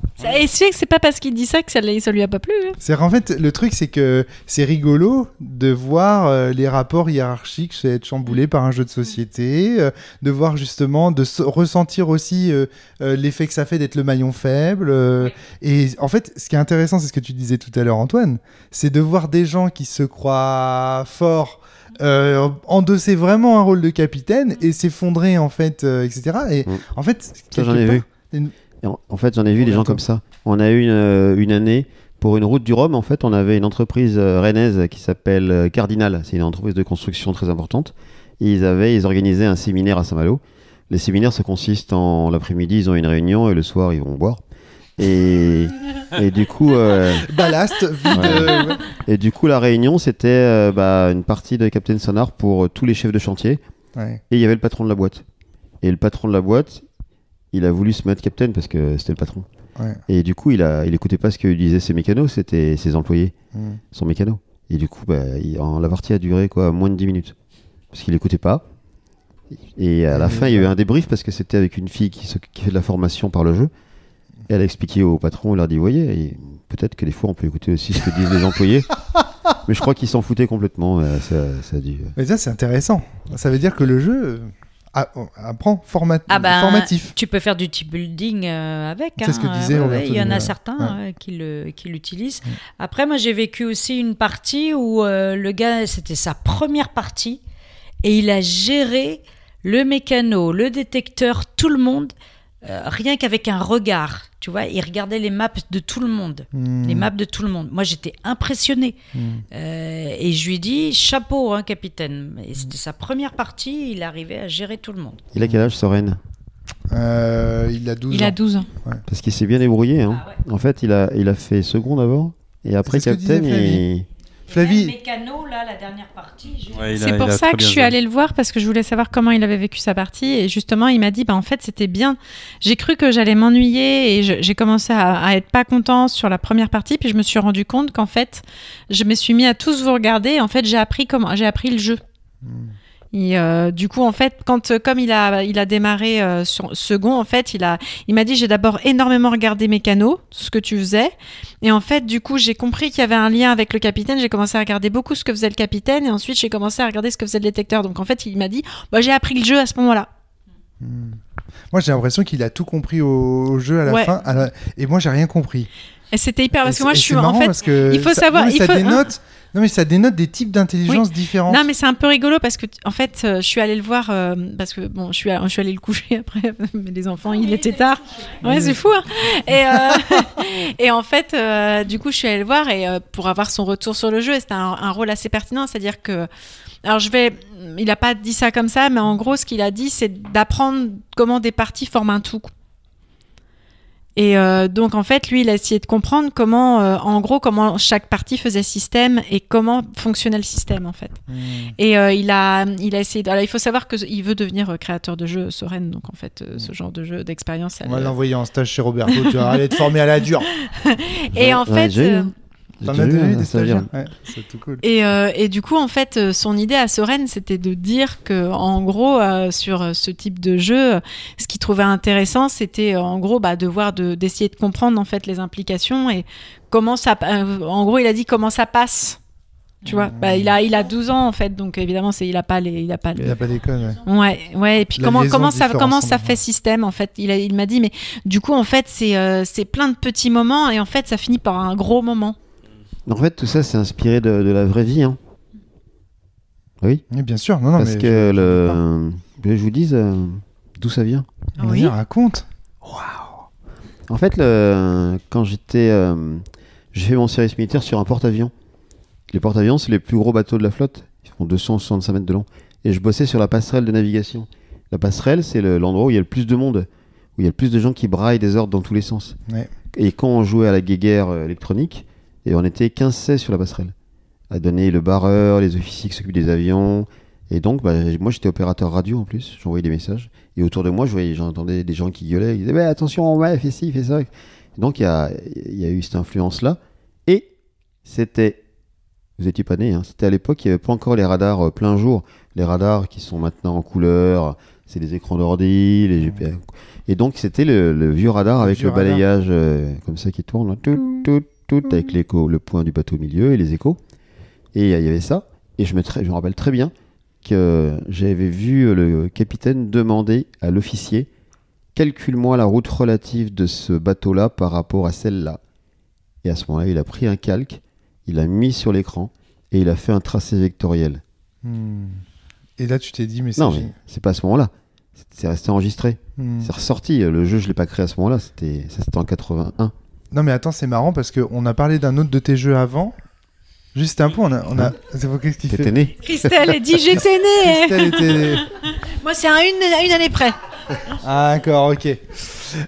Juste, on a parlé aussi d'un autre de tes jeux où donc il y a un plan et on doit dessiner, il y a une croix. Tu sais, comment il s'appelle ce jeu et tu dessines le plan en essayant d'éviter les îles. L'Uni Quest. Non, c'est pas ça. Pas moi, tu parlais tout à l'heure. En gros, tu pars d'un point, donc tu as une carte devant toi, une carte avec des îles. Et toi, tu dessines sur un papier transparent. Ouais, l'Uniquest. Et tu dois esquiver les obstacles, voilà, et à la fin, on met le plaqué. Voilà, c'est ça. Et c'est pas de toi, ça, Roberto? Non, Okay. nous, on a fait une version géante de l'Uniquest pour un événement qui s'appelle la Fête des Corsaires, où on l'a fait en grand, en 1m80 par 1 mètre, mais avec des îles, pour le coup. Oui, voilà, d'accord, c'est ça. Parce que moi, j'avais joué à ça à la Fête des Corsaires. Mais tu vois, ce qui est rigolo, c'est toujours ce truc de le calque, c'est ce qu'on imagine, et la réalité, paf. Et le choc entre les deux nous amuse toujours. Il y a un côté rigolo. Du coup, la première idée de Captain Sonar, ça vient de ce calque posé sur ce truc. C'est resté enregistré. C'est resté enregistré. Le poste de Captain, tracer la route sur une carte avec des îles, ça, c'est pas vraiment compliqué. Les deux grandes idées, c'est ça. C'est le calque et le poste de mécano. Le second, c'était facile aussi. Enfin, c'était facile. Et le poste de mécano, c'était l'enfer. Et là, avec Johan, on a au moins une quinzaine de versions. Si je vous dis ce qu'on a fait, vous allez rigoler. On a fait des trucs, on a même fait des systèmes avec des dés. On devait faire les couleurs correspondantes en jetant les dés, en les posant. Il y avait des suraccidents. À un moment, on devait même faire pour la surface, c'était un château de cartes. Ouais, c'était du grand n'importe quoi. C'est la catastrophe. C'était la cata. Et en fait, on s'est vite aperçu qu'il faut que tout le matériel soit unifié, que ce soit qu'une fiche. C'est ça dont je voulais parler sur le matériel du coup. Vas-y, alors enchaîne. En fait, moi, ce que j'aime bien dans ce jeu, en fait, c'est que même si chacun a un rôle différent, en fait, on est tous sur le même bateau. Vous me pardonnerez ce petit jeu de mots.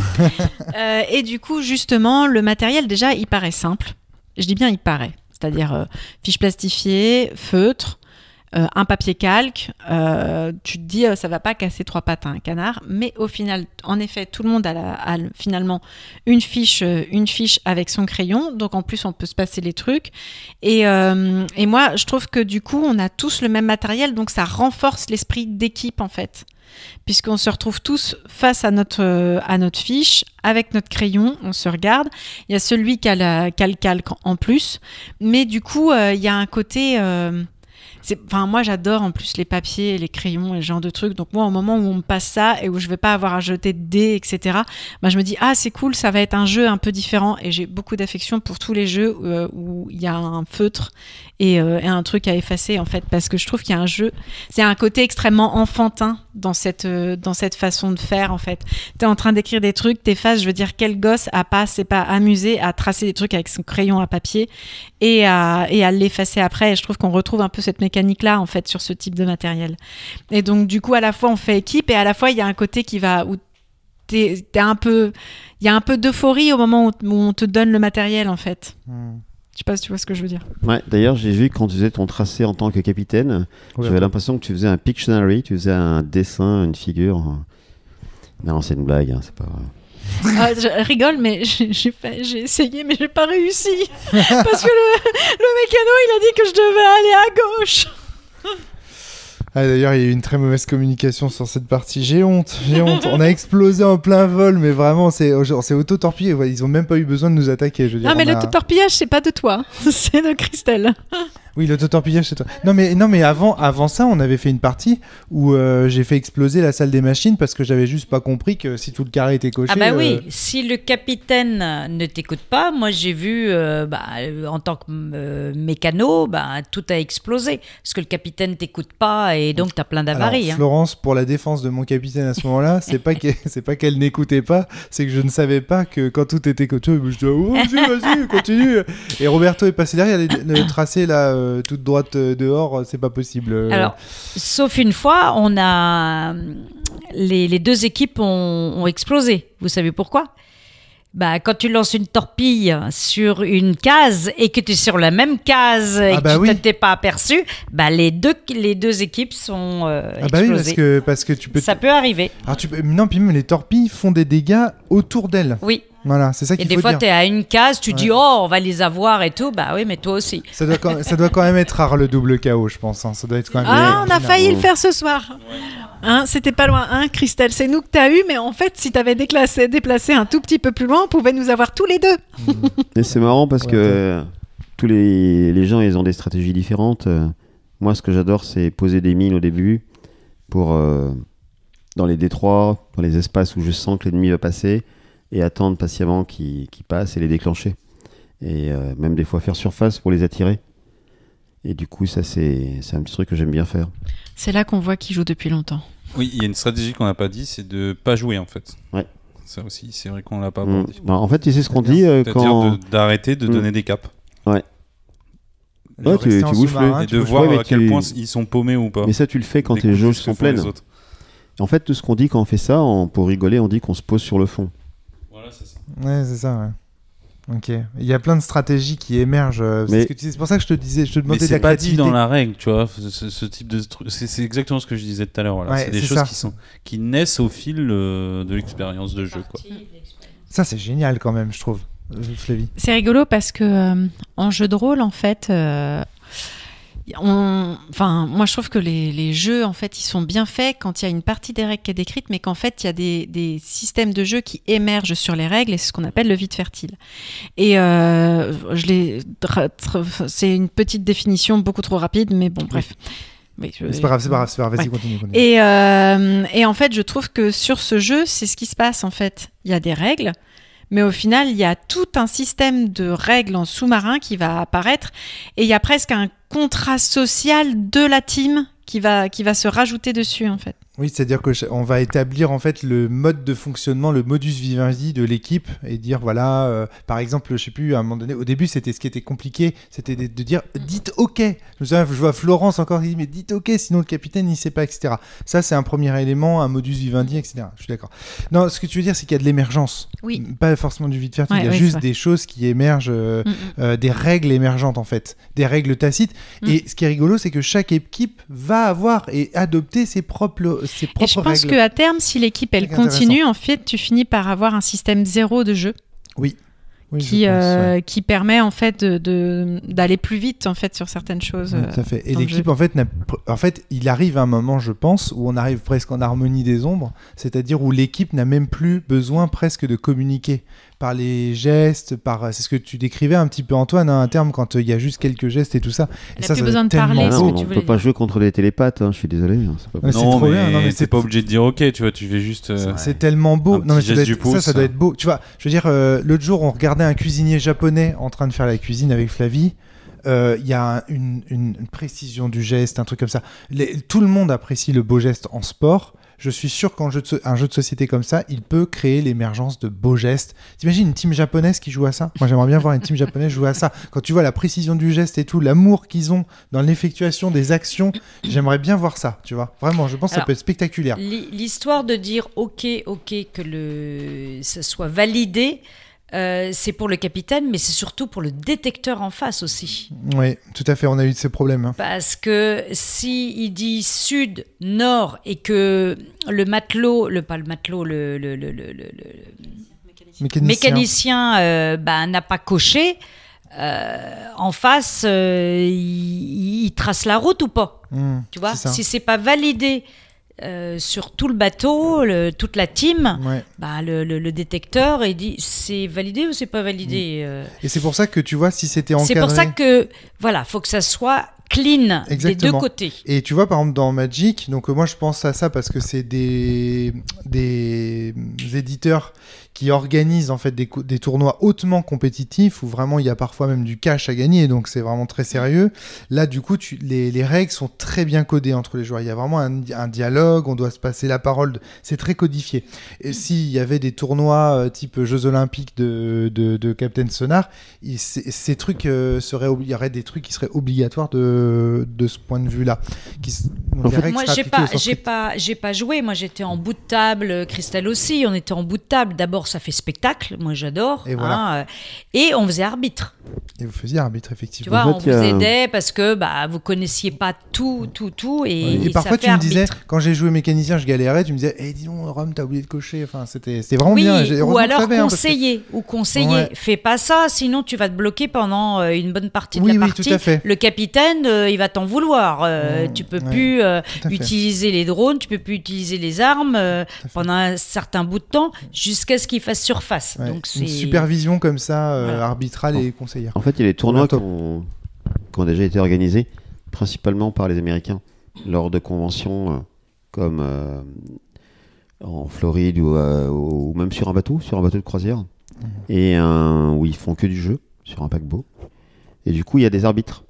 à chaque fois. Obligé. Et ils scénarisent le truc. Il y a une bande son au début, ils font arriver les équipages de l'USS machin, Génial. équipage ceci, il y a une musique, etc. USS Danette au rapport. Oui, c'était le nom de notre bateau. Vous étiez quoi déjà? On était le Flamby. Voilà, c'est pour ça qu'on s'était Au appelé. Brésil, on était le Caipirinha avec Johan et Delphine. C'était notre marque. C'est génial. Hein. Le jeu mériterait vraiment d'être porté effectivement comme ça, quoi, par un comité olympique ou je sais pas quoi. Ce serait vraiment très très sympa. Mais déjà le fait que l'armée puisse s'y intéresser et tout, c'est déjà une belle victoire. Et il n'y a pas que l'armée, puisque j'ai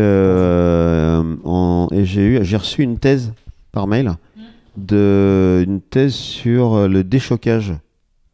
Qu'est-ce que c'est que ça? Ben, vas-y, Florence, explique.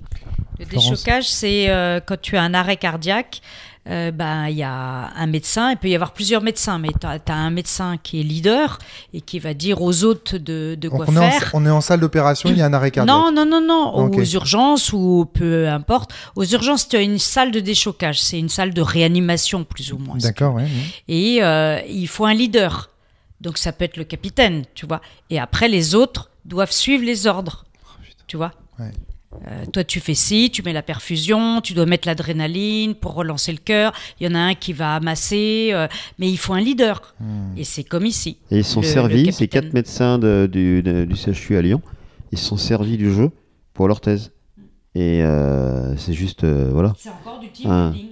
C'est encore du team building différent, en dehors des micros. Jamais j'aurais imaginé ça. Tu sais, moi, quand j'ai joué au jeu, je me suis senti un peu au travail. Alors ça, c'est pas une qualité pour moi, par contre, parce que ça me donne pas envie d'y revenir. Mais j'ai senti effectivement à côté une vraie pression, tu vois. Pas une pression de jeu de société où tu prends du plaisir. Il y a des moments où je me suis dit, je sais pas si le jeu il est vraiment pour moi, je sais pas si je prends vraiment. Est-ce que je suis vraiment en train de prendre du plaisir là, tu vois. Il y a des moments où j'ai hésité entre le, tu vois. Après, je vois tout le monde qui s'éclate, Soren qui lève le poing. Enfin, j'ai des scènes là en tête. Je vois bien que c'est un jeu et tout ça, mais tu vois, il y a un côté serious game en fait dans ce jeu quelque part. Ça m'étonne pas du tout de le voir justement utilisé en formation et tout ça. C'est marrant, et ce jeu est au centre de plein de choses. C'est vraiment passionnant. Après, si tu veux jouer plus calme, tu peux jouer en tour par tour. Ce jeu, on peut y jouer à 1 contre 1, en tour par tour. Tu as les 4 fiches devant toi, l'adversaire aussi. Et oui, mais alors Roberto, ça n'a rien à voir. Voilà. Non, mais il faut savoir tu fais place au gros cerveau. Il faut savoir qu'il y a des gens qui préfèrent, qui n'aiment pas la partie stress, tout ça, qui préfèrent le mode tour par tour. Et c'est tout.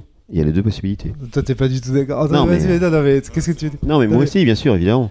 Je préfère le simultané. En fait, c'est juste que il y a un côté, là, du coup, c'est gros cerveau, réflexion, ça va prendre du temps, les tours doivent être assez longs. Il y a des gens que j'ai en tête contre qui je veux pas jouer. Tu veux pas jouer, non. Ça va être trop long. Non, en fait, et tu perds la dimension sociale du jeu. En fait, sur toutes les cartes, là, dans la boîte de base, il y a 5 cartes. Alpha, Bravo, Charlie, Delta, Echo, Foxtrot.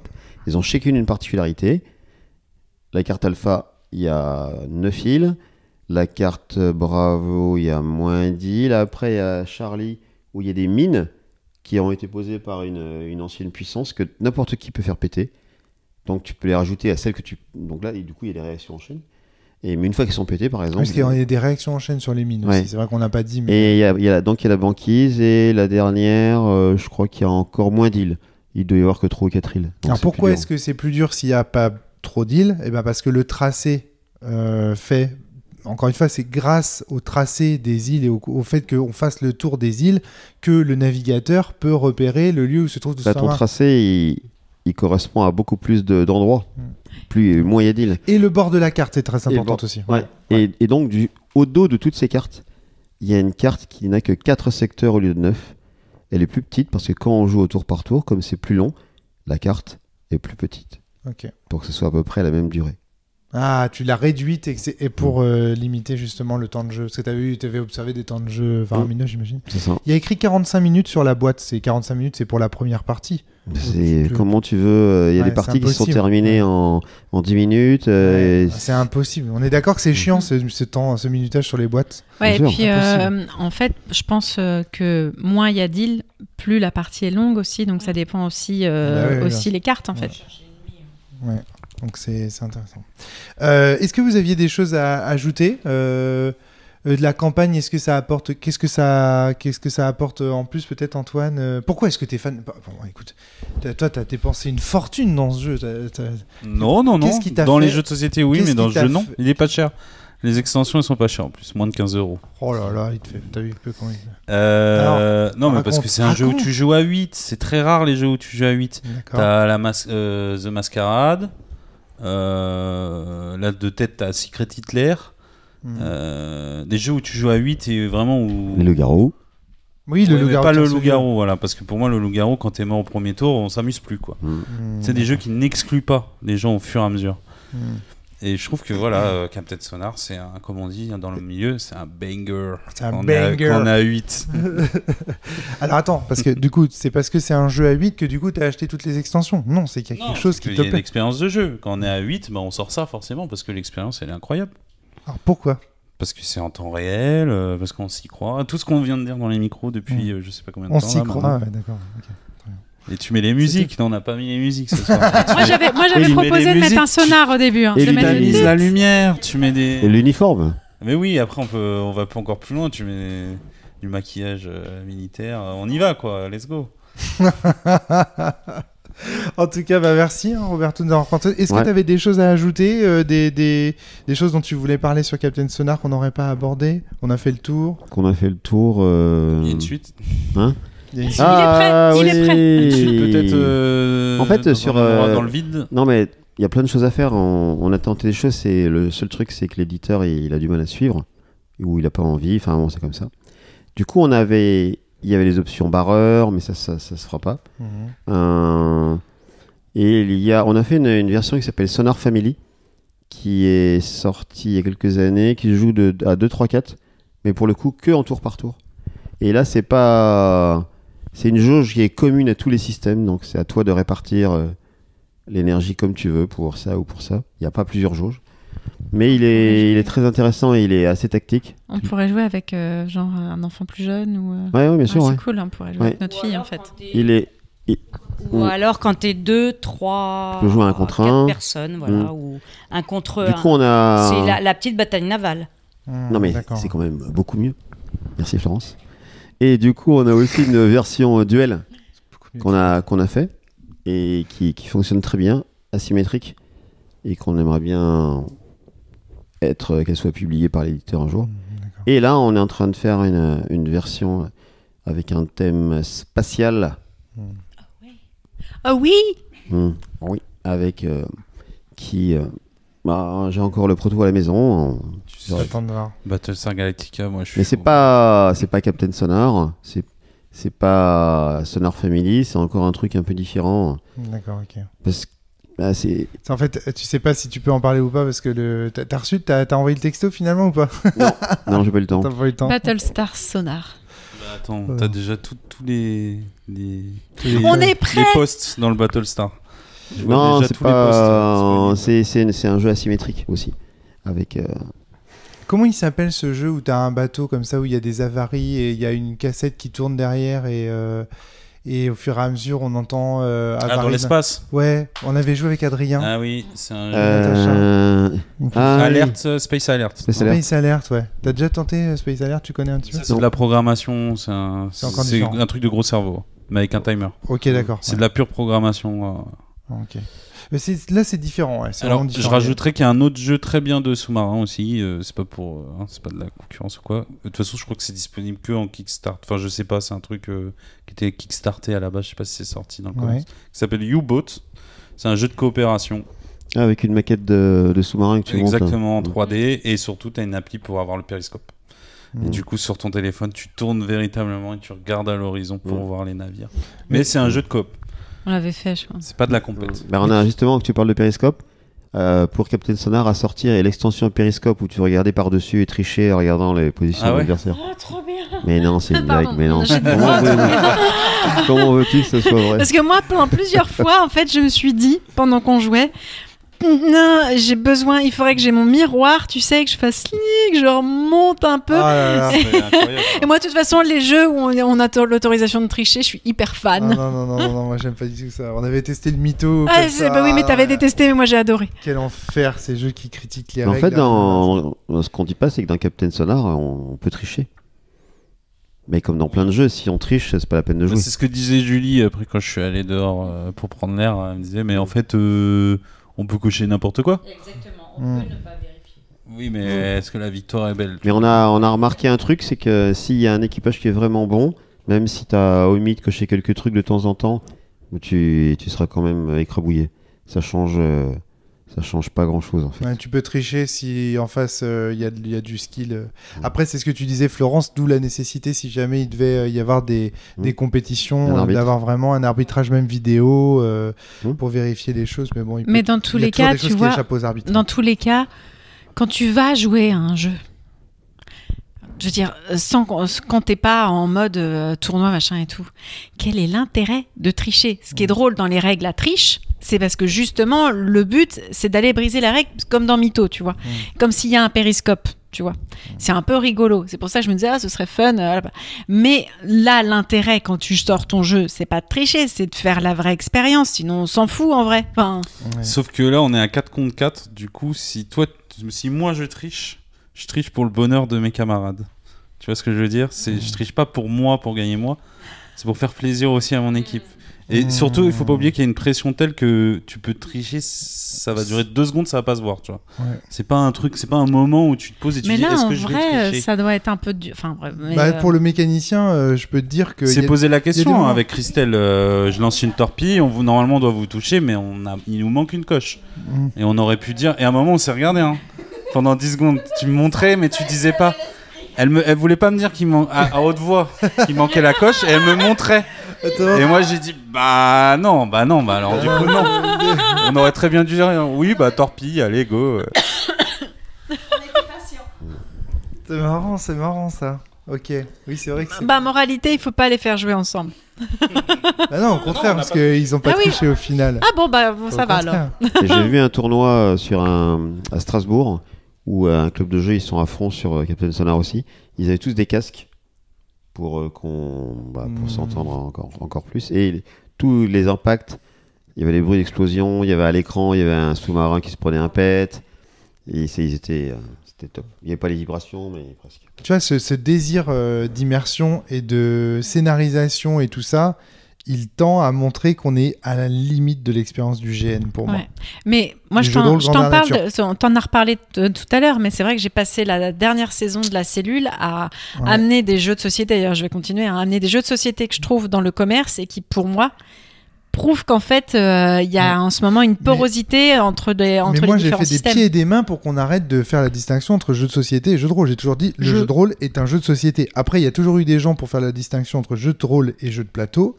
Et moi, je suis pas d'accord avec ça non plus. Parce que je suis désolé, mais Donjons et Dragons, il y a un plateau, enfin Donjons et Dragons 4. Donjons et Dragons 4, il était plus plateau que jeu de rôle. Ouais, ça n'a aucun sens. Après, bon, on s'adresse à Roberto Fraga, qui refuse, donc qui souhaite pas être dans des cases. Donc, mais toi, t'aurais jamais estampillé ce jeu-là, jeu de rôle. Jamais tu serais arrivé. Non, mais en fait, j'ai jamais cherché à le mettre dans une catégorie. Voilà, c'est ça. Faut savoir que sur Board Game Geek, qui est le site US le plus important, il est estampillé Party Game. Party Game. Oui. Donc tu vois les catégories. Oh là là, c'est dingue. Parce qu'il y a ce truc-là d'être à 8. Enfin, encore une fois, je sais pas pour vous, mais moi je trouve que c'est très très dur à sortir comme jeu. En tout cas, moi, dans mon cercle, être 8 personnes qui veulent jouer à Captain Sonar, parce qu'il y a ça aussi. Il y en a qui ont joué une fois et qui veulent plus là. Qui ont dit mais c'est le truc qu'on alors que se dessus. Moi j'ai pensé à ça pour on a un groupe de potes avec qui en gros les gars ils jouent tous à Magic et nous on organise des teufs avec les filles pendant qu'ils font ça. Et sinon on fait des soirées tous ensemble où on teste des jeux et on est 8 et on galère à trouver des jeux à 8. Voilà. Moi je me disais avec eux. Non mais tu veux jouer à 6 sans problème. C'est très facile de cumuler Captain et second parce que tu donnes le cap et tu coches après, tac tac, route au nord, tac tac tac. Donc le problème ça va être moi, parce que j'ai pas aimé, ça va pas me plaire. Parce qu'en fait, moi je le dis pas depuis le début, mais Captain Sonar, j'adore l'expérience, le jeu je le trouve extraordinaire, très bien fait, très bien construit, etc. Mais tu vois, je sais aussi dire, bah c'est pas une expérience pour moi. C'est pas pour toi. En plus, il y avait C'est trop de bruit, je te connais. Tu vois, même Pandore, elle est partie, à un moment donné, je suis parti avec elle.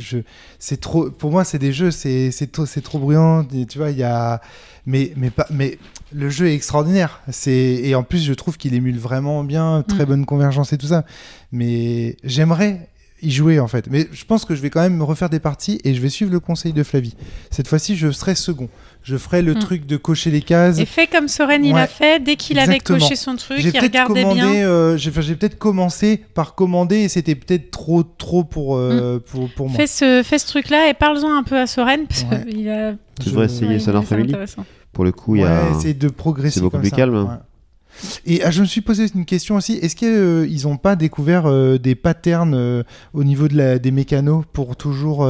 Si, dans l'extension numéro 2, Opération Dragon, il y a 2 ou 3 postes de mécanos supplémentaires avec des patterns différentes.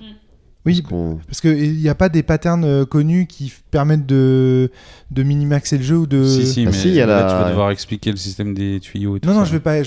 Mais oui, là, il y a des patterns. Il y en a 2 qu'on peut utiliser, là. Sud-est et nord-nord-nord-est. Ouais.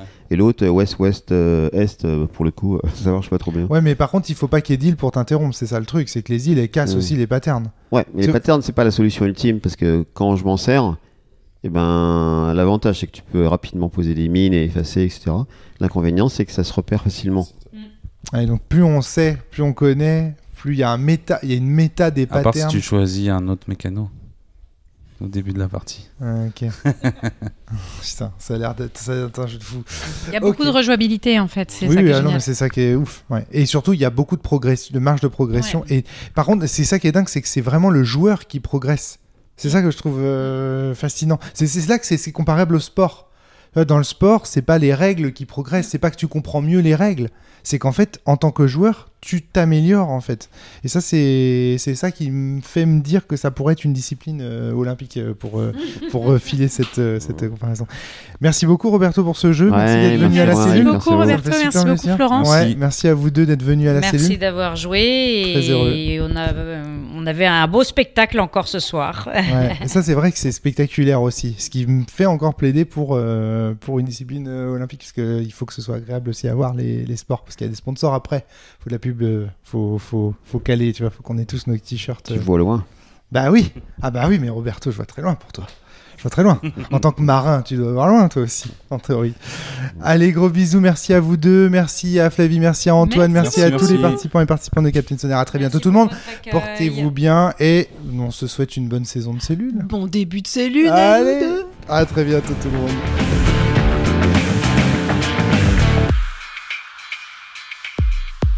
Voilà, c'était le podcast de la cellule.